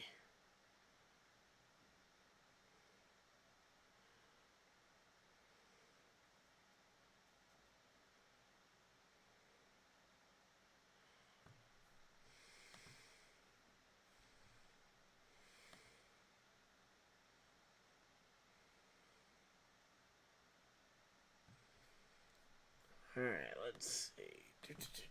So, 200 laps into this race, we got 112 to go. Still a long way to go, but as I say, the laps are definitely starting to wind down here. You got Chastain up into the top 10. He's your most recent winner at Phoenix.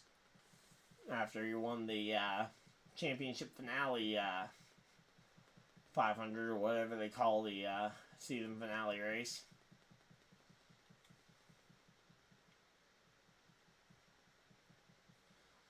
Here we go, Denny Hamlin. Alright, let's see. Tight center there. Tried to get throttle up.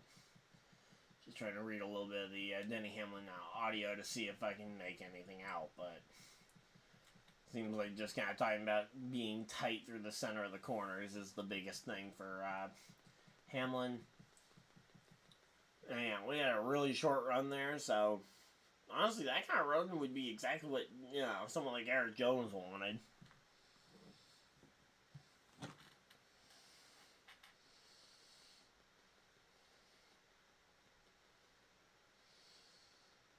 I'm at 180. If I could win the week, that would be amazing. If I can win the week outright. As I say, it's been a while since any of our people in this league were close. I think my mom got up to 71st overall in the entire world, and that was technically only one spot off because she didn't have Austin Dillon sitting on the pole back then. which I don't think anyone really had that one picked, so. Yeah, we got literally a pretty much flawless lineup, unless there's multiple drivers tied for, say, second. No, I have a perfect lineup right now. I don't see how I could have any more points aside. I think I have the perfect lineup right now. So, can we just red flag the race and end it? Nope, we've got a green flag. Green. Green flag that, we're back to racing. But yeah, I have the perfect NASCAR fantasy lineup right now. Let's go. What a way to kick it off. And yes, I will be using that in the thumbnail next week for Fantasy Friday if I do end up winning the week as an overall. But yeah, going from not even having a top 15 to now I might have a shot at number 1 in the world. Oh, we got contact into the fence and there goes Chas. Are you kidding me? Ross Chastain, I just complimented him. Last year's race winner, up inside the top 10, into the fence. I mean, he's not out of the race by any means. He just scraped the fence briefly there, but come on, seriously. I'm starting to think the dire curse might be real, Jamie. Let's see, is Jamie popped back in? No, he's not back in the... keeping an eye on the Discord just in case he pops back in. Earlier than expected, but yeah, I mean, come on, literally this. Oh, and yep, there we go. Oh, there's Joey Logano spun around. He got the free pass, and now he's the cause of the caution here as we get our 5th caution and 3rd right in a row here. And there goes Joey Logano. Josh Berry got a piece of it. Derek Kraus, Corey LaJoie also involved. And I'll say a big pile up, but luckily I don't think it's going to affect any of my picks. The question is, does Chastain scraping the fence hurt my stats? It might hurt my overall point pull, but I think it. Yeah, no, I still have a perfect lineup. Again, unless anybody manages to tie for a top 5 spot. So yeah, I still have the perfect NASCAR fantasy lineup. Which is pretty impressive, I gotta say. And oh! Alright, so Logano got turned. Who was that ran into the back of him? The 42 of John Hunter Nemechek. So the 42 of John Hunter Nemechek ended up being the one who went and kind of turned the 22 of Logano. Just a push gone wrong at a short track going over a transition. I mean, there were a lot of things that could have contributed to that, but yeah, the push did not help in any way, shape, or form. And yeah, he just gets hit in the rear and just spins right around.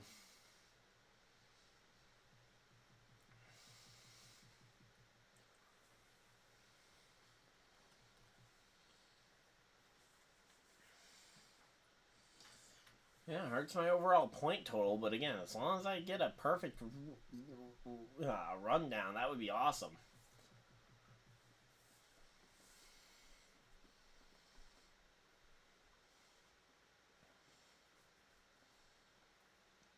But yeah, absolutely no doubt I will be bragging about that one later. Again, assuming that nothing goes tragically wrong for, say, Reddick, Hamlin, Blaney, Byron, or Elliott throughout the finish of this race. But hopefully not. Hopefully all those guys can just manage to not have anything tragic happen to them. I will try and avoid talking about them, and maybe I can avoid having it all go terribly here. Alright, let's see. What do we got here?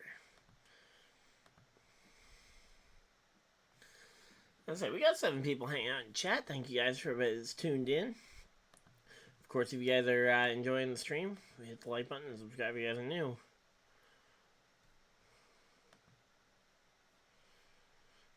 Let's see.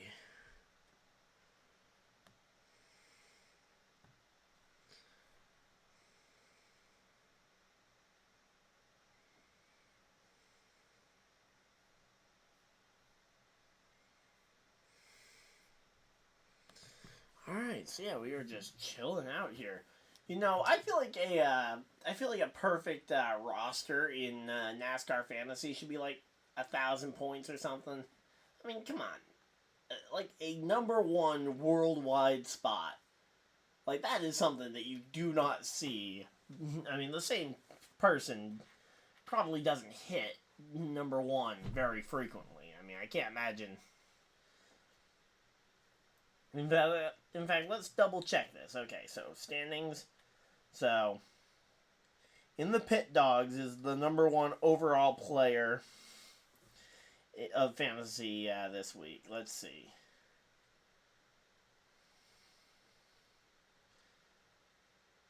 I mean, there's a... Alright, so let's see. Did he get a top spot here in...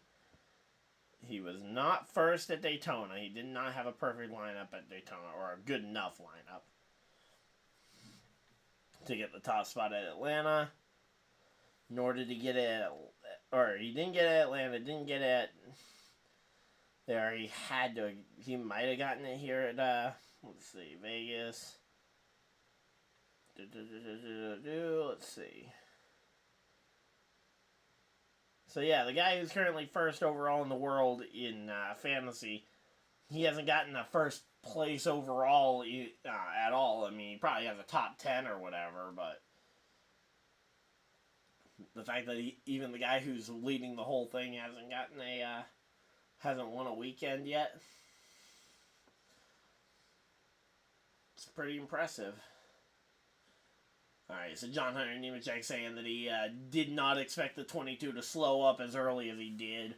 Got into the back of him. I mean, you do got to be a little bit more careful about that, but, I mean, it was a restart. It's one of those things where you're still trying to figure it out. But, yeah, this race has gotten very much abbreviated. And here we go. We are just chilling here. We got a decent amount of people, again, hanging out in chat. Hopefully you guys are enjoying it. But, yeah, we were just chilling out here.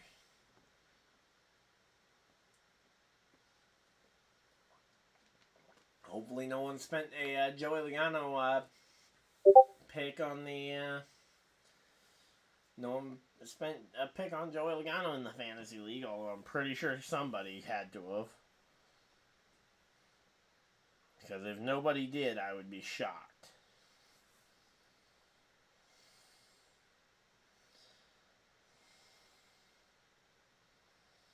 Let's see. Yep, so Ian Farm left Joey Logano in his lineup. Alright, let's see. Who do I have that my dad doesn't? Alright, so my dad has Hamlin, Byron, Blaney, Bell, Reddick. So he has Bell. I don't have Bell. I've got Chase Elliott, who's earned, I guess, stage points or something that gets him over Bell. Oh, Martin Truex Jr. is now tied with Elliott in terms of points earned on the race. Let's see.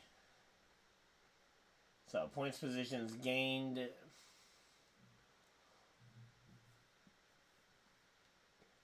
But, yeah, both Dylan and Brad Keselowski really struggling to stay close to 16th place to try and point their way to the playoffs.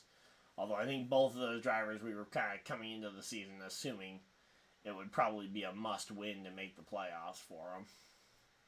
Although I think people had a little bit more hope for Keselowski than they did for Dylan, but the fact that both are still significantly behind the 16th place bubble. Now, there's still plenty of weeks left of this. I mean, we're only on, what, week 4? But, yeah, it's just one of those things where it feels like it's a lot longer into the season than it has been here. The fact that Noah Gragson, though, is up into that top 5, almost up to the top 5 here. And now they're explaining the progress meter on the page, talking about how it is filling up based on how many laps of green, how many laps of yellow flag racing that they have in between segments. So in stage 1 we had 1 caution for contact. Then stage 2 we only had the caution that ended stage 1 was the only caution that turned any yellow laps in stage 2. And then so far we've had 3 cautions, including 2 for contact so far in this third stage, as we are going to have 100 laps to go when we go green. 100 laps to go. That seems like a nice clean number. Let's go. So again, Keselowski up into the top 7. You got Gibbs up into the top 10. Bubba Wallace on the verge of a top 10 day here. I mean, you got some good storylines. I just don't need any of them to move anywhere. I mean, Elliott could move forward a couple of spots. Truex, I could probably afford to drop down a couple spots. But yeah, if I can get like that top 5 exactly right, that would be amazing. Let's go ahead and see. There we go. Noah Gragson to the top of 3, maybe even 4 wide here as Chase Elliott looks to the middle line here. But here we go. Everybody just kind of, yep, there we go. There goes Martin Truex Jr. and I have lost the lead in the fantasy league. As Martin Truex Jr. making his way towards that front.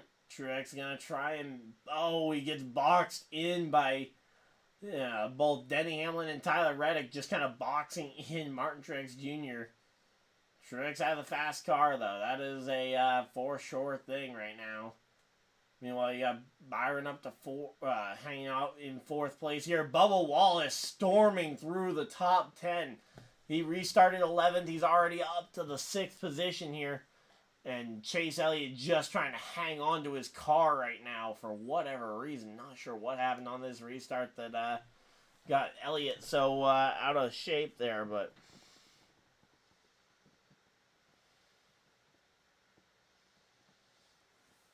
Alright, let's see. What do we got? Go ahead and skip a batch of ads there. And oh, come on! No! Denny Hamlin goes around! Come on, man! You're kidding me. And we get another caution flag here. Bringing out another yellow. But Denny Hamlin goes around, and that is going to absolutely tank my fantasy day right there. Was having such a good day.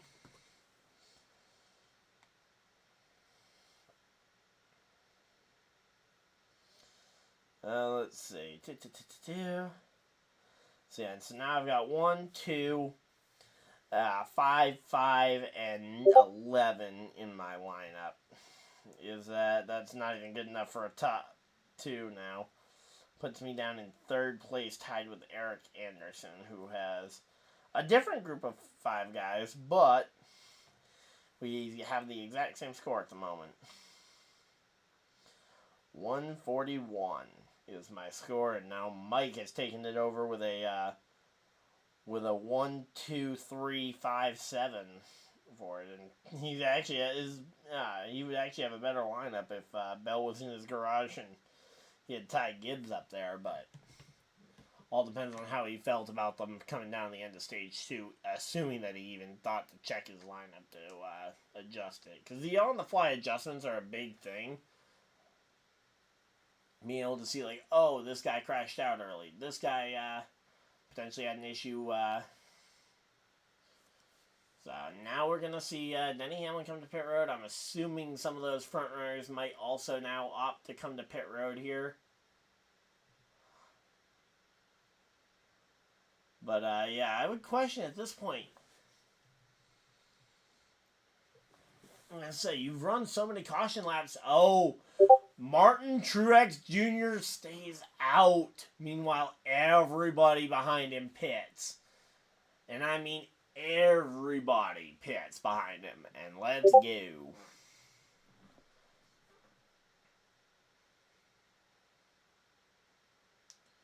So there's Ryan Blaney there getting serviced. You got Tyler Reddick just now finding his pit stall. The 24 still looking for his stall. Up there it is. So there we go. The 24 finds his pit stall. It's going to be a race off pit road. But again, Martin Truex Jr. being the first one to stay out is a little concerning. And one of the only cars there near the front to stay out.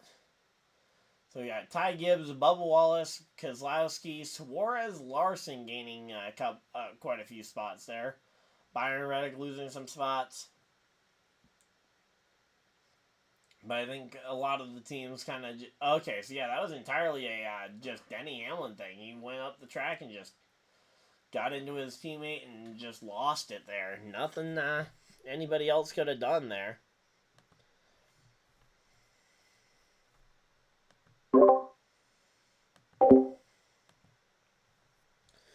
Alright, so yeah, we're just chilling right now. I mean, we're under a side-by-side commercial break under the under this one. And it is a Truex, Ryan Preece, Todd Gilliland, Chris Buescher, the top four. What kind of top four is that? Fifth is Ty Gibbs. So it looks like only 4 drivers stayed out, which is really sketchy for these guys. I mean, the fact that they only had 4 drivers, which means fresh tires. Now, granted, 3 of those drivers are on fairly fresh tires. I just don't know what Truex's plan is the main thing. But, yeah, they're only on 8-lap-old tires for guys like Preece and Gilliland, so it makes some sense for those guys to stay out to assume the lead with essentially even tires. I mean, 8 laps is nothing on their tires, especially where most of those have been under caution, but it's always a question mark of, okay, what could you be doing here to try and make yourself a threat?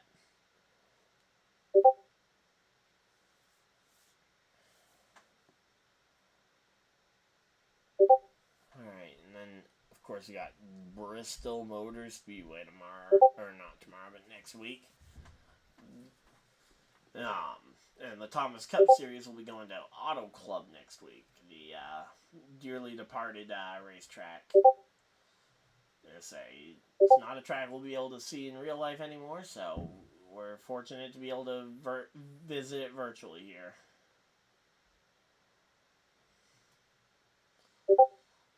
And there we go. They're doing the choose cone. Everybody's kind of choosing left and right here, and we are going to be getting ready for a restart.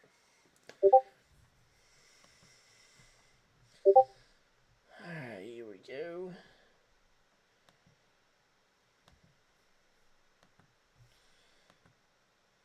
Let's see.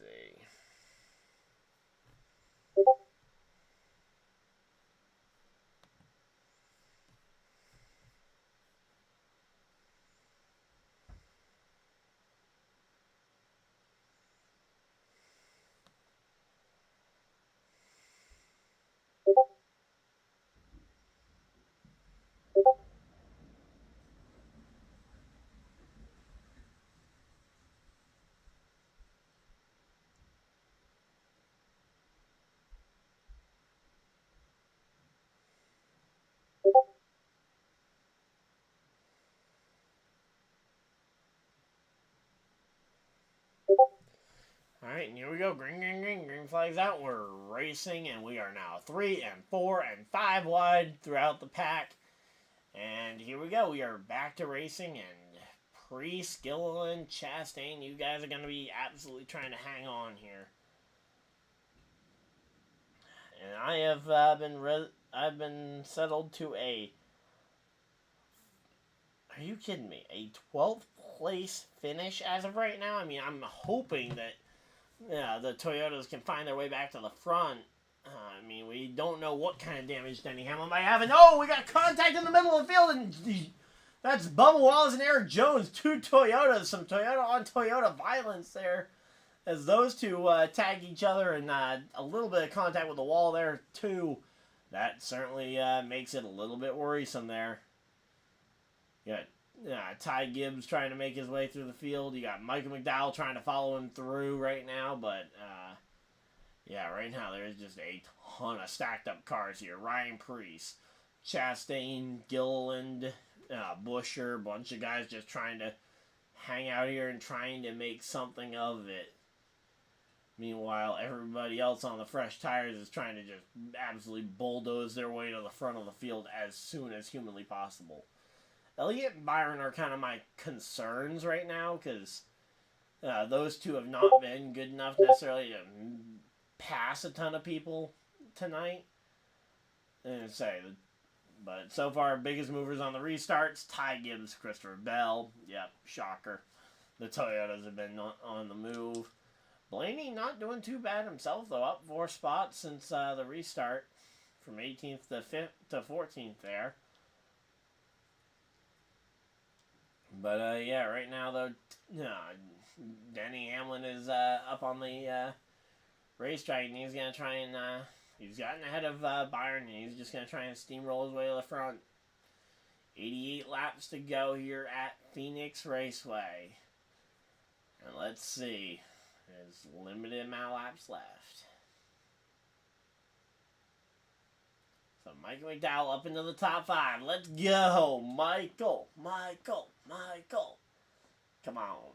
Michael McDowell up into the top 5. There we go. Not a very often thing we get to see that on a short oval like this, but hopefully with that Penske Alliance, maybe we can see it more often here. And so you got Noah Gragson battling with Suarez for the spot there inside the top 10. And here goes Denny Hamlin going past the 9 of Chase Elliott here.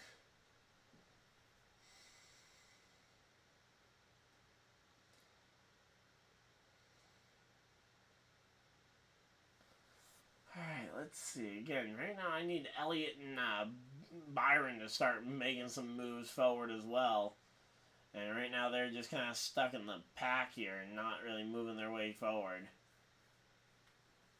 And I say they're showing this graphic again of the cars that have moved up the most, mainly because now it's 3 Toyotas at the top, because Denny Hamlin has joined Ty Gibbs and Christopher Bell on that list of drivers who have moved up the most.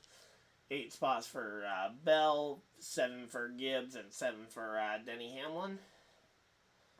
So we are absolutely just charging our way through here. Let's see. But yeah, everybody's just charging to the front of the field. Again, I need Blaney, specifically I need Blaney, Elliott, and Byron to find their way to the front. Those are my 3 non-Toyota picks. Reddick and Hamlin, I think, are a not foregone conclusion to pretty much make it back to the front.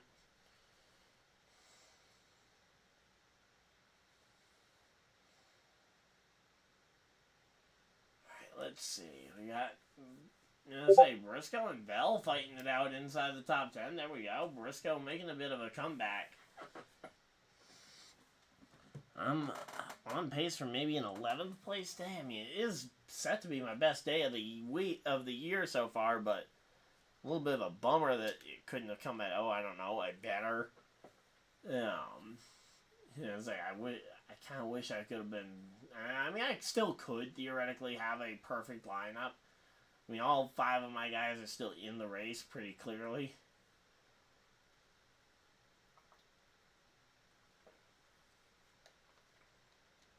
It's just kind of hard watching this, knowing that all 5 of mine are going to have to fight their way back through the pack. If I just had to worry about like 1 or 2 of my guys fighting their way back through the pack, no problem. 3 of my guys, that'd be a little bit more stressful. But if they've had reliable cars today, sure. But in the cars that they've had today so far, William Byron has not really been moving to the front. He's just kind of been at the front.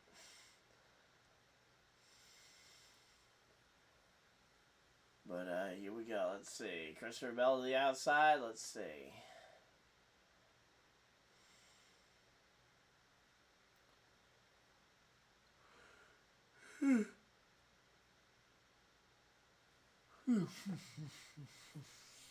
Alright, let's see. Yeah, we're just kind of chilling out here. So long. We still got 80 laps to go before we get to the checkered flag of this race. Yeah, Blaney versus Larson battling it out further back.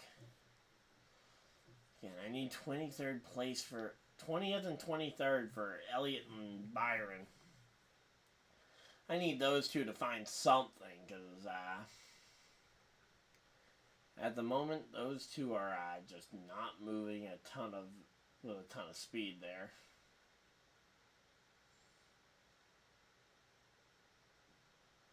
Alright, let's see. So Blaney up to 14th. There we go. So if Blaney, again, if Blaney, Hamlin, and Reddick can move their way up on the green flag run, then the green flag stops. I can be rooting for Elliott and Blaney, or Elliott and Byron to potentially have good stops. But yeah, as of right now, though, again, the field looks like it's about to be in control of the hands of both Martin Truex Jr. and Ty Gibbs here, who's also gaining. Chris Buescher passing Michael McDowell for the last spot in that top 5. Alright, here we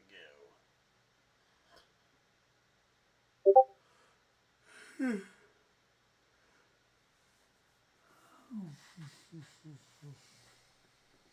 Definitely wish I had kept Larson in my lineup.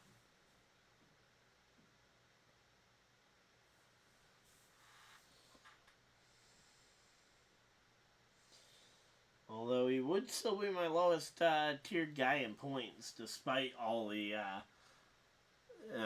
when you factor in all the bonus points and stuff from the stages.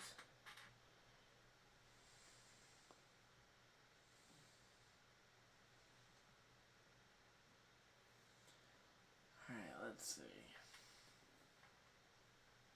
And there goes Keselowski passing McDowell. So McDowell is definitely starting to drift a little bit further back here. And they're going to go to side-by-side commercial here, as we got 75 laps to go.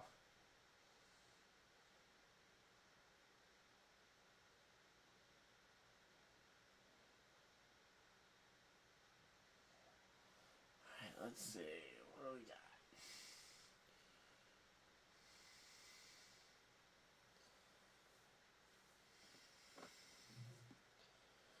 Alright, let's see. I mean, again, right now we don't have a whole lot to kind of go through.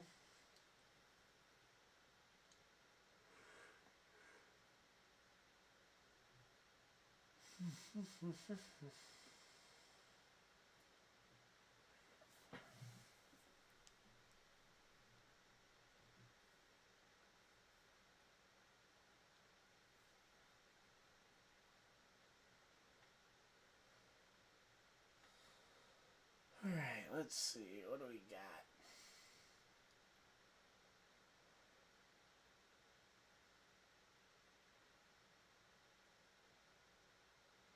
Alright, 72 laps to go. Here we go. Let's see. We're about halfway through stage 2. Let's just keep an eye on the Discord. Still nobody over there.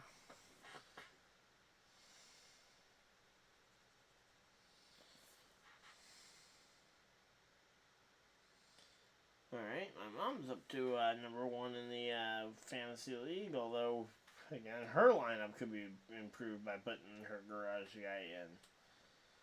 Although, again, I'm sure that at the time that wasn't as obvious a choice.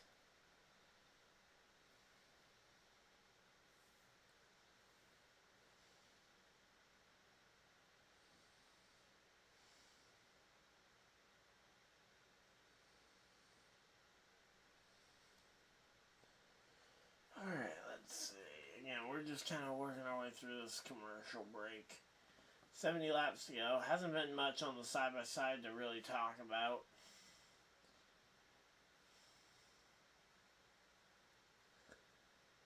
Here we go. Christopher Bell got by Michael McDowell. Michael McDowell down to 8th. And here we go. Full screen, and we are back in business. Alright, here we go. Welcome to all 7 people who have turned in to watch us talk about the end of this race and potentially watch my fantasy lineup go from great to terrible. And maybe even back to great again. That'd be great.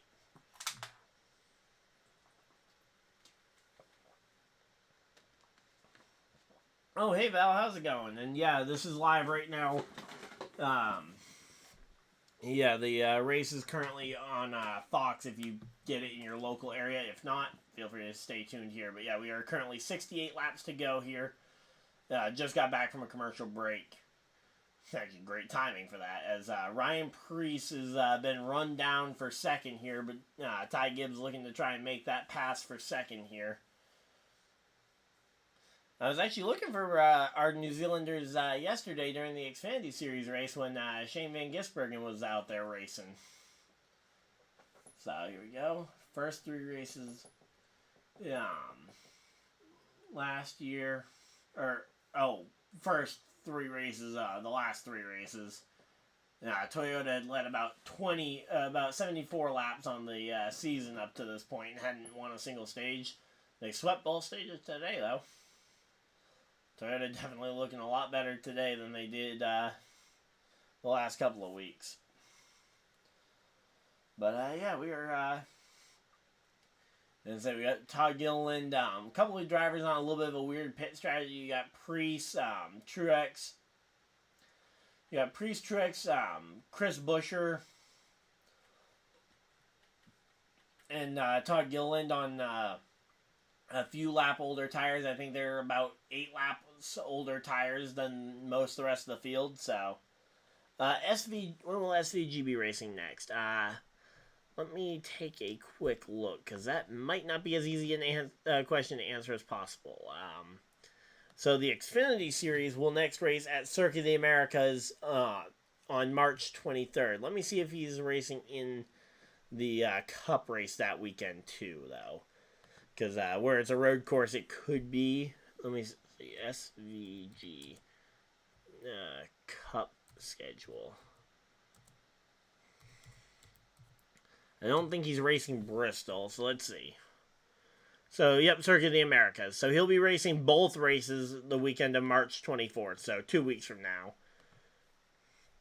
Will be the next time we see SVG, and we'll get to see him race 2 races that weekend. But, yeah, so Martin Truex Jr. has 59 laps, now 60 laps on those tires. So he has about another 9 laps on his tires compared to the other drivers that I was talking about. So Preece, Buescher, Gilliland, they all have about 8 lap older tires in the field. Truex has about 16 laps more on his tires in the field. But, yeah, again, this race we saw in the Xfinity Series race yesterday, we saw a late race blown tire by the race leader at the time, not Noah Gragson, Justin Allgaier, who blew a tire late in the race, handing the win to Chandler Smith in overtime. But yeah, right now though, again, Martin Truex Jr. has pulled himself out to a 4.5 second lead. He is just trying to set sail, and he does not want to get caught here. Oh yeah, I think we're all looking forward to seeing what SVG can do in the Cup Series at Circuit of the Americas, which for any of the Formula One fans, if anyone happens to be that, I know it's bigger overseas than it is in America, but still quite a few of them. Circuit of the Americas is the track where the U.S. Grand Prix in Austin is run. So, for those fans, that's a little bit of familiarity between the NASCAR circuit and they run on the proper circuit for that one. No changes were made when NASCAR went there to try and make it more raceable, which I guess is good because they are at least running the authentic layout, as Christopher Bell moves his way up into the top 5 as he goes by Chris Buescher here. Buescher and Keselowski, though, first solid weekend really for RFK. Got Michael McDowell hanging on to a top 10 spot. I'd love to see the front row guys running well.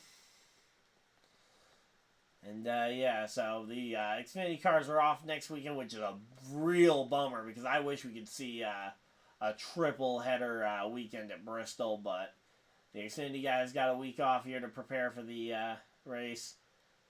So far out of this race, if anyone is just tuning in, Austin Cindric went out the race very early. Then you had a 3-car crash that took out LaJoie, Derek Kraus, and Joey Logano out of this race.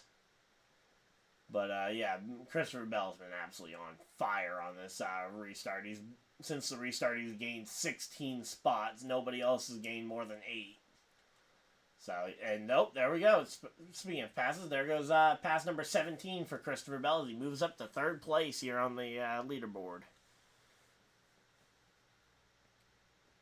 But yeah, Bristol is a very big action short track. I'm excited to see that one. First true short track of the season other than the LA Coliseum, which that stadium track is something completely different.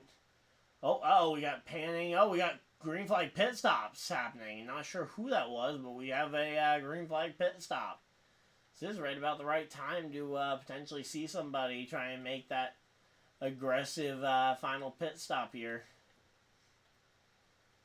And I say at one point earlier today, I had a perfect fantasy lineup in the NASCAR fantasy game, but yeah, that lineup got kind of thrown out the window when Denny Hamlin went for a spin. And then you had the differing pit strategy, and not everybody has been able to recover the same way.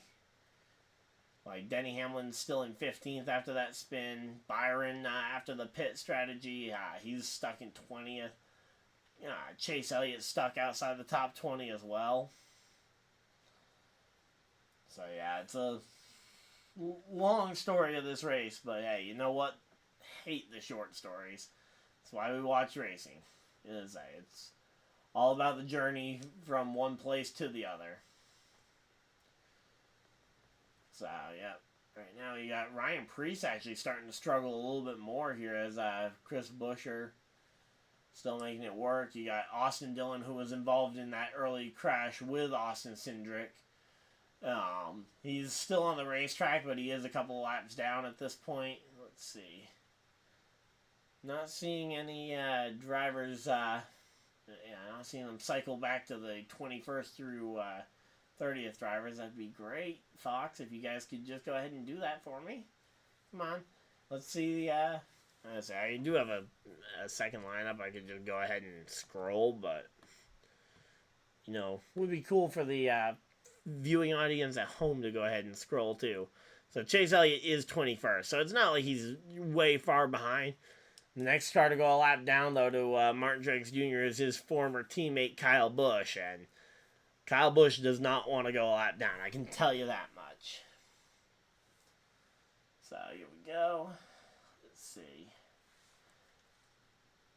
But yeah, I can imagine actually tuning into these races based on the time zones and stuff with New Zealand.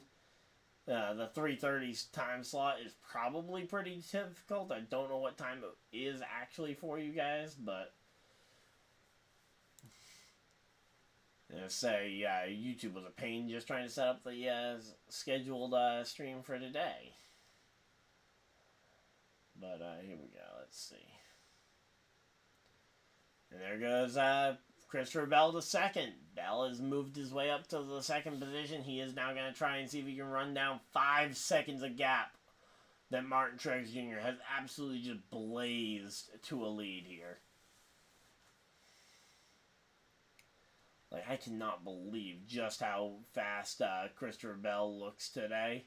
I definitely shouldn't have slept on him because I was looking at the Toyotas. I definitely was between Reddick or Christopher Bell. Looks like I definitely selected wrong. Although Reddick's actually doing pretty well. Reddick up to the 10th position there as he goes by Todd Gilliland. Literally, as I said that, he made that pass, so convenient timing. But yeah, right now there's just not much that the rest of the field can do at the moment.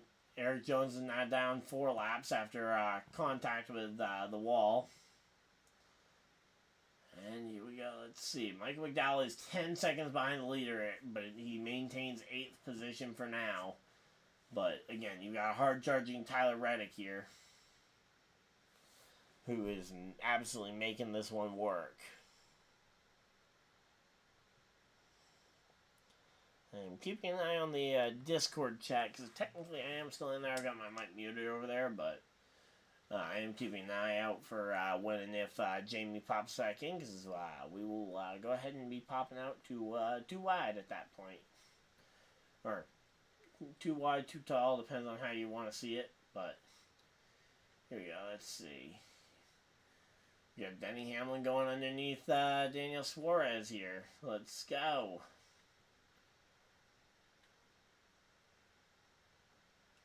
So, Denny Hamlin trying to make a pass here on Suarez for 14th. Again, all you gotta do is just start You got to start finding some kind of momentum here. Come on. And there we go. They're going to pan to some shots of the fighter pilots doing the flyover here.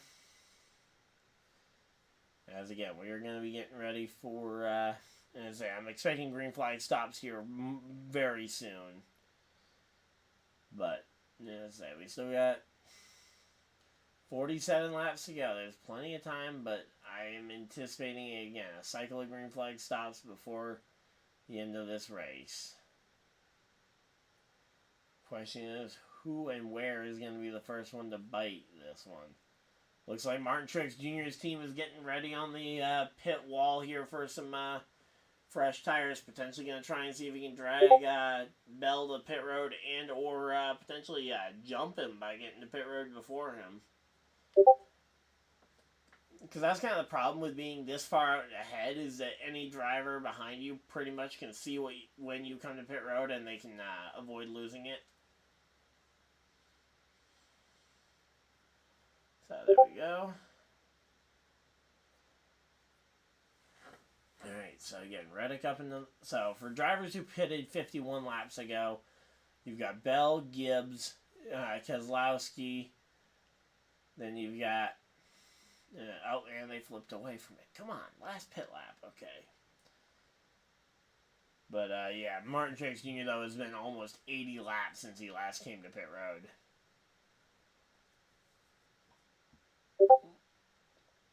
But, yeah, here we go. Let's see. Hamlin's up to 14th here. Again, Ryan Blaney, Denny Hamlin, those are two I'm hoping can find their way to the front. Byron and Elliott are the two I'm most concerned with their ability to rally back, because they have not rallied well so far tonight. But here we go. Let's see.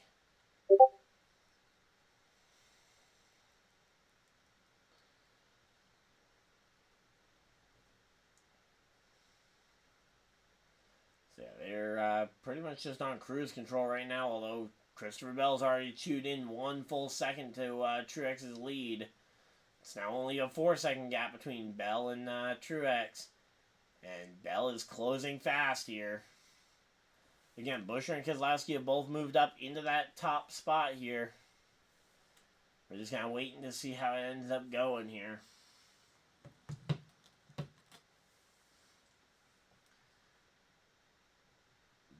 Progress definitely being made. Again, the biggest question is what happens with the caution flags here.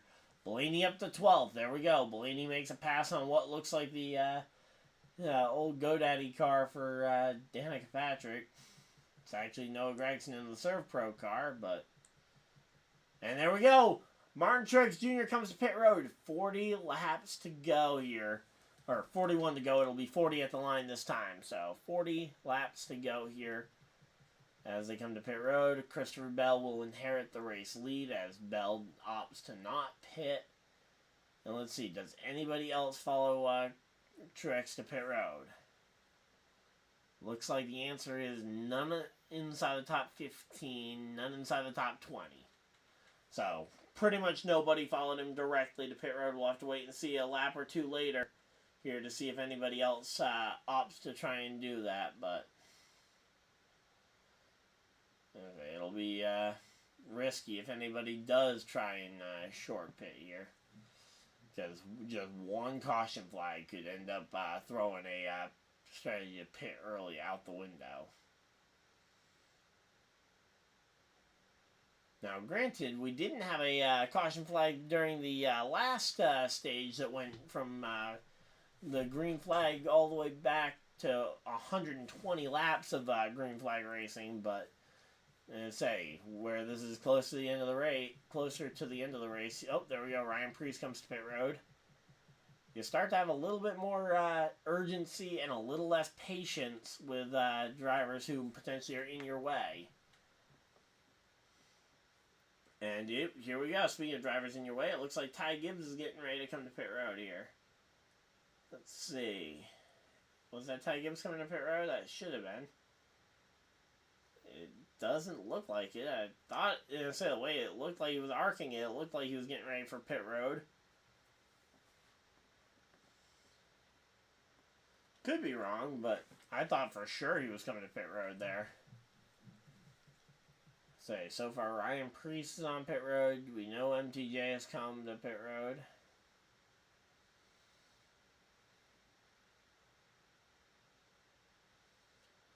Alright, let's see. 37 to go, and they're going to go for an under the helmet with Christopher Bell here. Again, Blaney's moved up into the top 10 as of right now. He's just continuing to chug forward. You got Hamlin up to 12th here. You got Byron and Elliott both up into the top 20, but the problem is you got to start moving them even further forward here. At some point.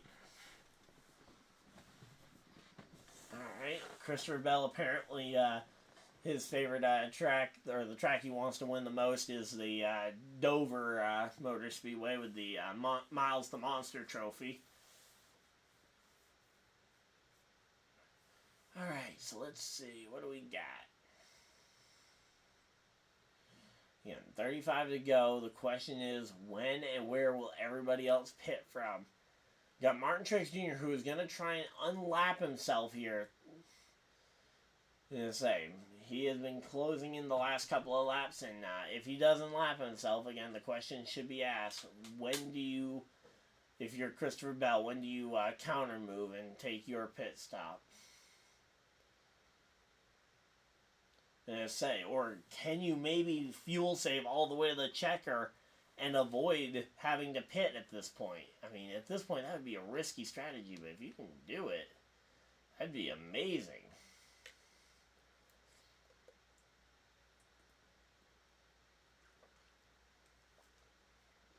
But, yeah, Michael McDowell up in the, as I say, he's been in the Cup Series for 17 years at this point. It's been a while, but I'd say only 2 wins to show for it.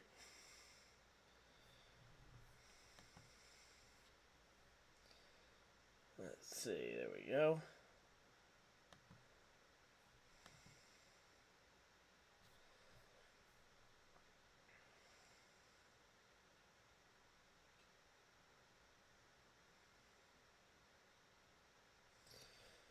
Alright, let's see. Again, we're just chilling here. Hopefully everybody's having a good time. We got drivers, looks like Buescher, Chastain are hitting about 72 laps currently on this set of tires.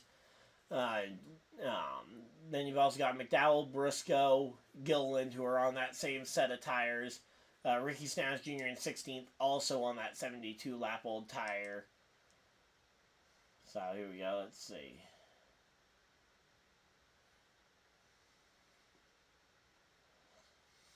So here we go, let's see.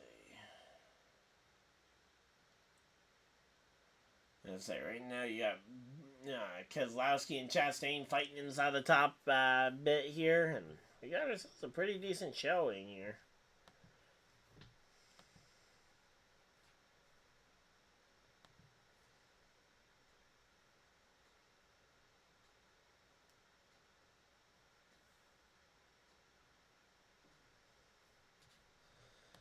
Alright, let's see.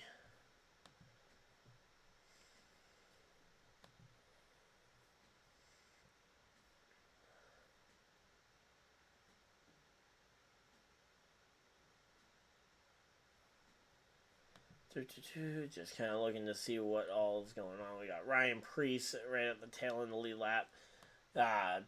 Truex was able to get himself back on the lead lap here. But, yeah, I mean, it's just a long way to have gone on this set of tires. I'm sure I would be curious to see when and if we might see some more guys peel off to pit road. Because this next group might be the ones to open up the floodgate here. 28 laps to go, though. You're close to the end. The question is, do you actually have enough time to pit and make it worth it? If you could theoretically save fuel to make it to the end, would you lose too much time trying to save? I mean, theoretically. I mean, I don't know if McDowell or Buescher or Keselowski could do it, but average of the last caution, lap 290. So over the last 4 Phoenix races, the ones in the next gen era, the last caution on average seems to come out around lap 22 or 22 laps to go. So We are still not out of the woods yet for that one, but once we get past, once we get into 15 to go territory, it seems like we are relatively safe for a potential last caution here. And here we go, let's see. Right now, Blaney absolutely trying something and everything to try and find a way around Briscoe here. Again, Byron and Elliott have not made any passes on track since they got out of the pits. They restarted somewhere in the mid or right around 20th or so. They've only gained a couple of spots, and those have been from pit stops. But, yeah, as of right now, Christopher Bell does not want to know the stats here. He just wants to be told, you're on fire, you're doing good.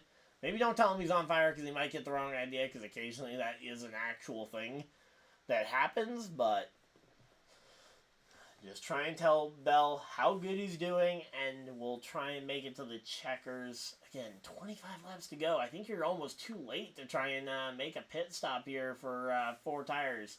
Maybe a 2-tire call here, but I don't know. Again, the question is, if you pit, does the caution come out right afterwards?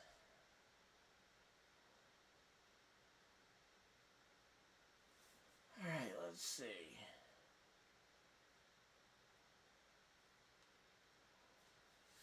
Again, we're just kind of making our way around here. So the Hendrick Motorsports cars, you got Larson in 14th, then you got Byron and Elliott in 18th, 19th, and Bowman in 20th, rounding out the Hendrick Motorsports pack. Definitely not a great run there, and now they're showing Giuliano out of the care center. In what I'm imagining is not going to be an overly happy conversation, considering John Hunter Nemechek was completely at fault for the crash. I mean, nothing Logano did wrong, aside from maybe lifting a little much on entry to the corner there.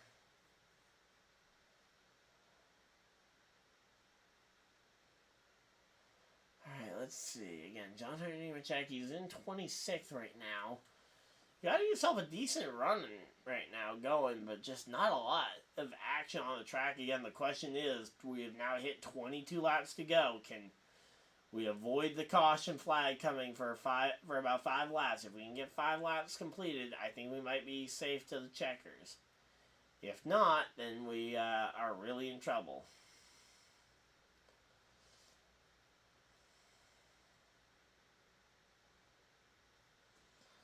Alright, let's see. Again, what do you do here? Again, McDowell, Buescher, and Keselowski have to be on a different strategy to everybody else here. Reddick's making his way back up into the top 7. There we go. That's good. Hamlin making a pass here for 10th. Let's go. Alright, we're starting to make some good moves. There we go. So now a caution would be pretty much perfect, assuming I know what the caution would be for, or assuming that I could control what the caution was for, something like host of our single car spin or something. Not hoping for that, I'm just naming a possibility that could happen. Now, if host of our goes in single car spins, I'm probably going to get... I'll probably go ahead and get blamed for it due to the commentator's curse. Let's see. I know, Jamie definitely believes in the dire curse. Let's say he's been a victim of it firsthand when I commentated NASCAR Heat 5 races that he happened to be in. Alright, so here we go.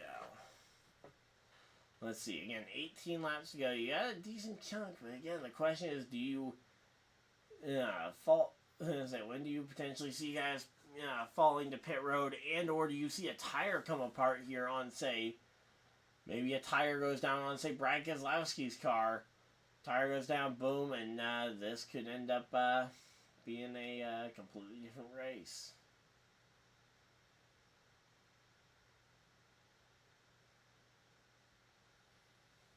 Alright, let's see, again, the fact that you got Keselowski, Buescher, and McDowell up in that front pack, I mean, one of those three very easily could end up losing a tire. It's all going to be down to how this one ends up finishing here. But Martin Truex Jr. is all the way back up to 17th. He's going to try and challenge for this lead. We're coming down to the end. It's a fuel mileage game for sure at this point. Fuel and tire mileage. Can your tires make it the whole way? And can everybody avoid a wreck here? But, yeah, right now, though, Bell, Gibbs. Could this be Gibbs' first win, potentially? If Bell runs out of gas coming to the end of the race, Ty Gibbs could end up taking the lead and winning his first career race on fuel mileage. I mean, that would seem like a very Ty Gibbs way to win a race. But, yeah, right now, though, again, where am I in the fantasy league? Let's see. So I am 9th in the fantasy league. Still easily my best performance of the season. Problem is that, again, just the kind of day I was on track to have. I was on pace for a top 1 day globally, and now I'm probably on pace for like 387th globally or something like that. I mean, I'm not even, I'm barely top 10 in my own league, let alone globally. Where there's like 500 leagues, and half of them have way more people than mine right now.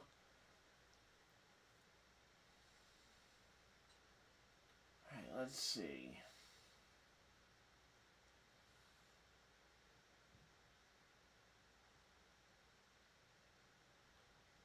Alright, let's see. 13 laps to go, and here we go. Chastain going the inside on Keselowski. Chastain and Blaney making their moves towards the front of the field here late. But, yeah, right now you got Priest as well in the mix. He's potentially going to try and run down the leader to see if he can unlap himself. But Priest is quite a ways back here. I don't know what Priest thinks he can do at this point. It's going to be an interesting one coming down to the checker. You have 12 laps to go. At this point, it is running out of gas time. That is the only option here for Bell, is run this thing till either a checkered flag or a yellow flag flies. If a yellow flag flies, you probably have to pit for fuel, and your day is probably in jeopardy.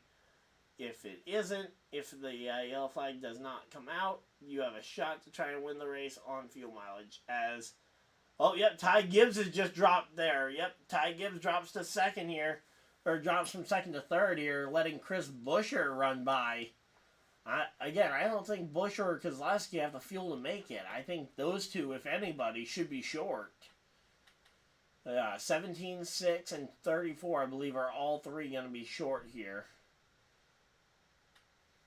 Alright, let's see.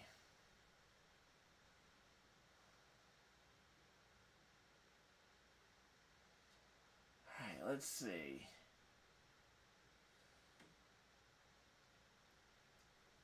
Let's say right now again, Buescher is 6, almost 7 full seconds behind Bell. I mean, Bell has no reason not to win this race. He can just slow down, ease his way around this thing. Just don't blow a tire, don't loop it, and don't run out of gas. Which again, the guys behind you should be in worse position on both fuel and tires, so you should have a nice easy path there as long as there's no caution flag. Which I know is easier said than done, because not getting caution around here is extremely rare. But, I don't know. At this point, I think you're probably in the clear.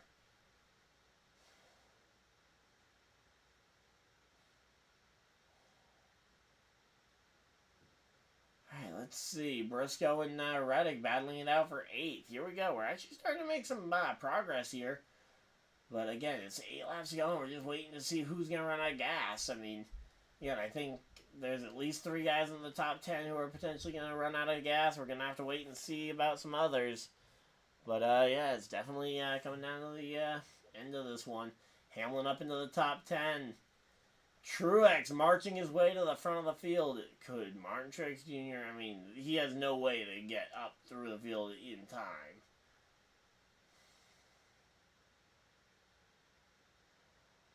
All right, here we go. To the bottom of the racetrack goes Reddick, trying to make a pass here on Briscoe. And let's see, we got 6 laps to go. It'll be 5 to go this time by.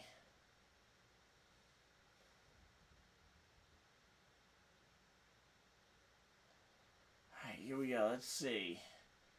Again, you got so little time left in this race. I mean, Bell has just dominated this fuel mileage game. He has made it to the end of this one. And as of right now, it doesn't look like he's going to run out of gas. Again, Buescher, Keselowski, I think those two drivers should be more worried about running out of fuel themselves than they should be about trying to keep close to Bell. But, I mean, again, Bell has a 6-second lead. He has no reason to be running any faster than he absolutely needs to here.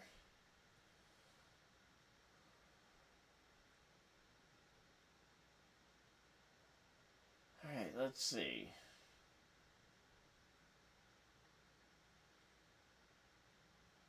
Alright, let's see. 4 laps to go. 4 more times around here, and we are closing in on the end of this race. It looks like it's going to be a Christopher Bell win. 100 laps since Chris Buescher, Chastain, Michael McDowell were all on pit road. They were all on pit road 100 laps ago. Briscoe part of that group. Keselowski not, though. I thought Buescher and Keselowski were on the same pit strategy, but apparently they offset by 8 laps. So Keselowski came with Bell and the rest of the leaders. Meanwhile, Buescher and the others stayed out. So Buescher, McDowell, Briscoe. But here we go, 3 laps to go, and we have not had anybody run out of gas so far. Martin Truex Jr., he is 15 seconds back. He is too far to close in and win this thing, but he's absolutely trying to see if he can get close. Alright, let's see. Christopher Bell coming off of turn number 4. Oh, wait, sorry. No, that's turn 2. That's old turn 4. We got 2 laps to go. Can Christopher Bell win this race here? Let's see. Off of turn number 4, it's going to be the white flag. 1 lap to go. The next flag will end the race, and as long as Christopher Bell isn't the next flag, he should be the winner here. And that will be a dominating win here for Christopher Bell as he comes across the line, and that will be a big-time win. Off turn 2, he's got the back straightaway still to go, but that car is looking very good, very solid, and comes through 3 and 4. It's going to be Christopher Bell with a win in Phoenix. Good job, Christopher Bell. Chris Buescher making it a 1-2 finish for the Christophers. Let's go. So I guess Jamie's dinner ended up going the whole time. So there we go. Buescher comes home 2nd. 3rd, Tygibbs. 4th, Brad Keselowski. 5th, Ryan Blaney. 6th, Ross Chastain.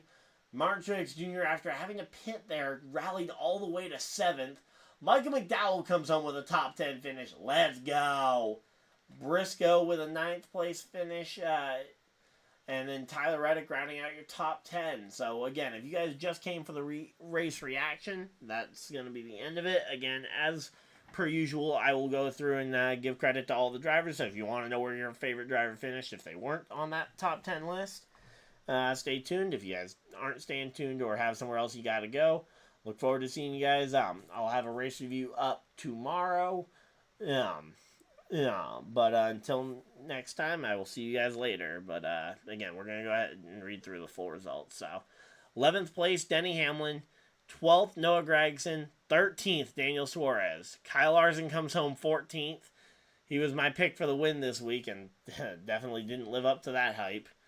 Carson Hocevar, 15th. 16th, Bubba Wallace.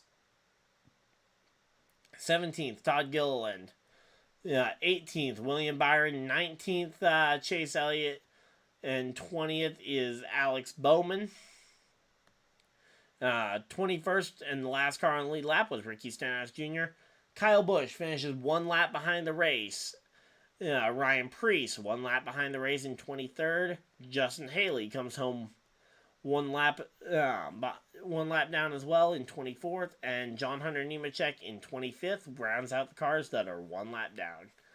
Then Josh Berry in 26th. 27th was Harrison Burton. 28th was Daniel Hemrick. Each of those drivers finishing 2 laps off the pace.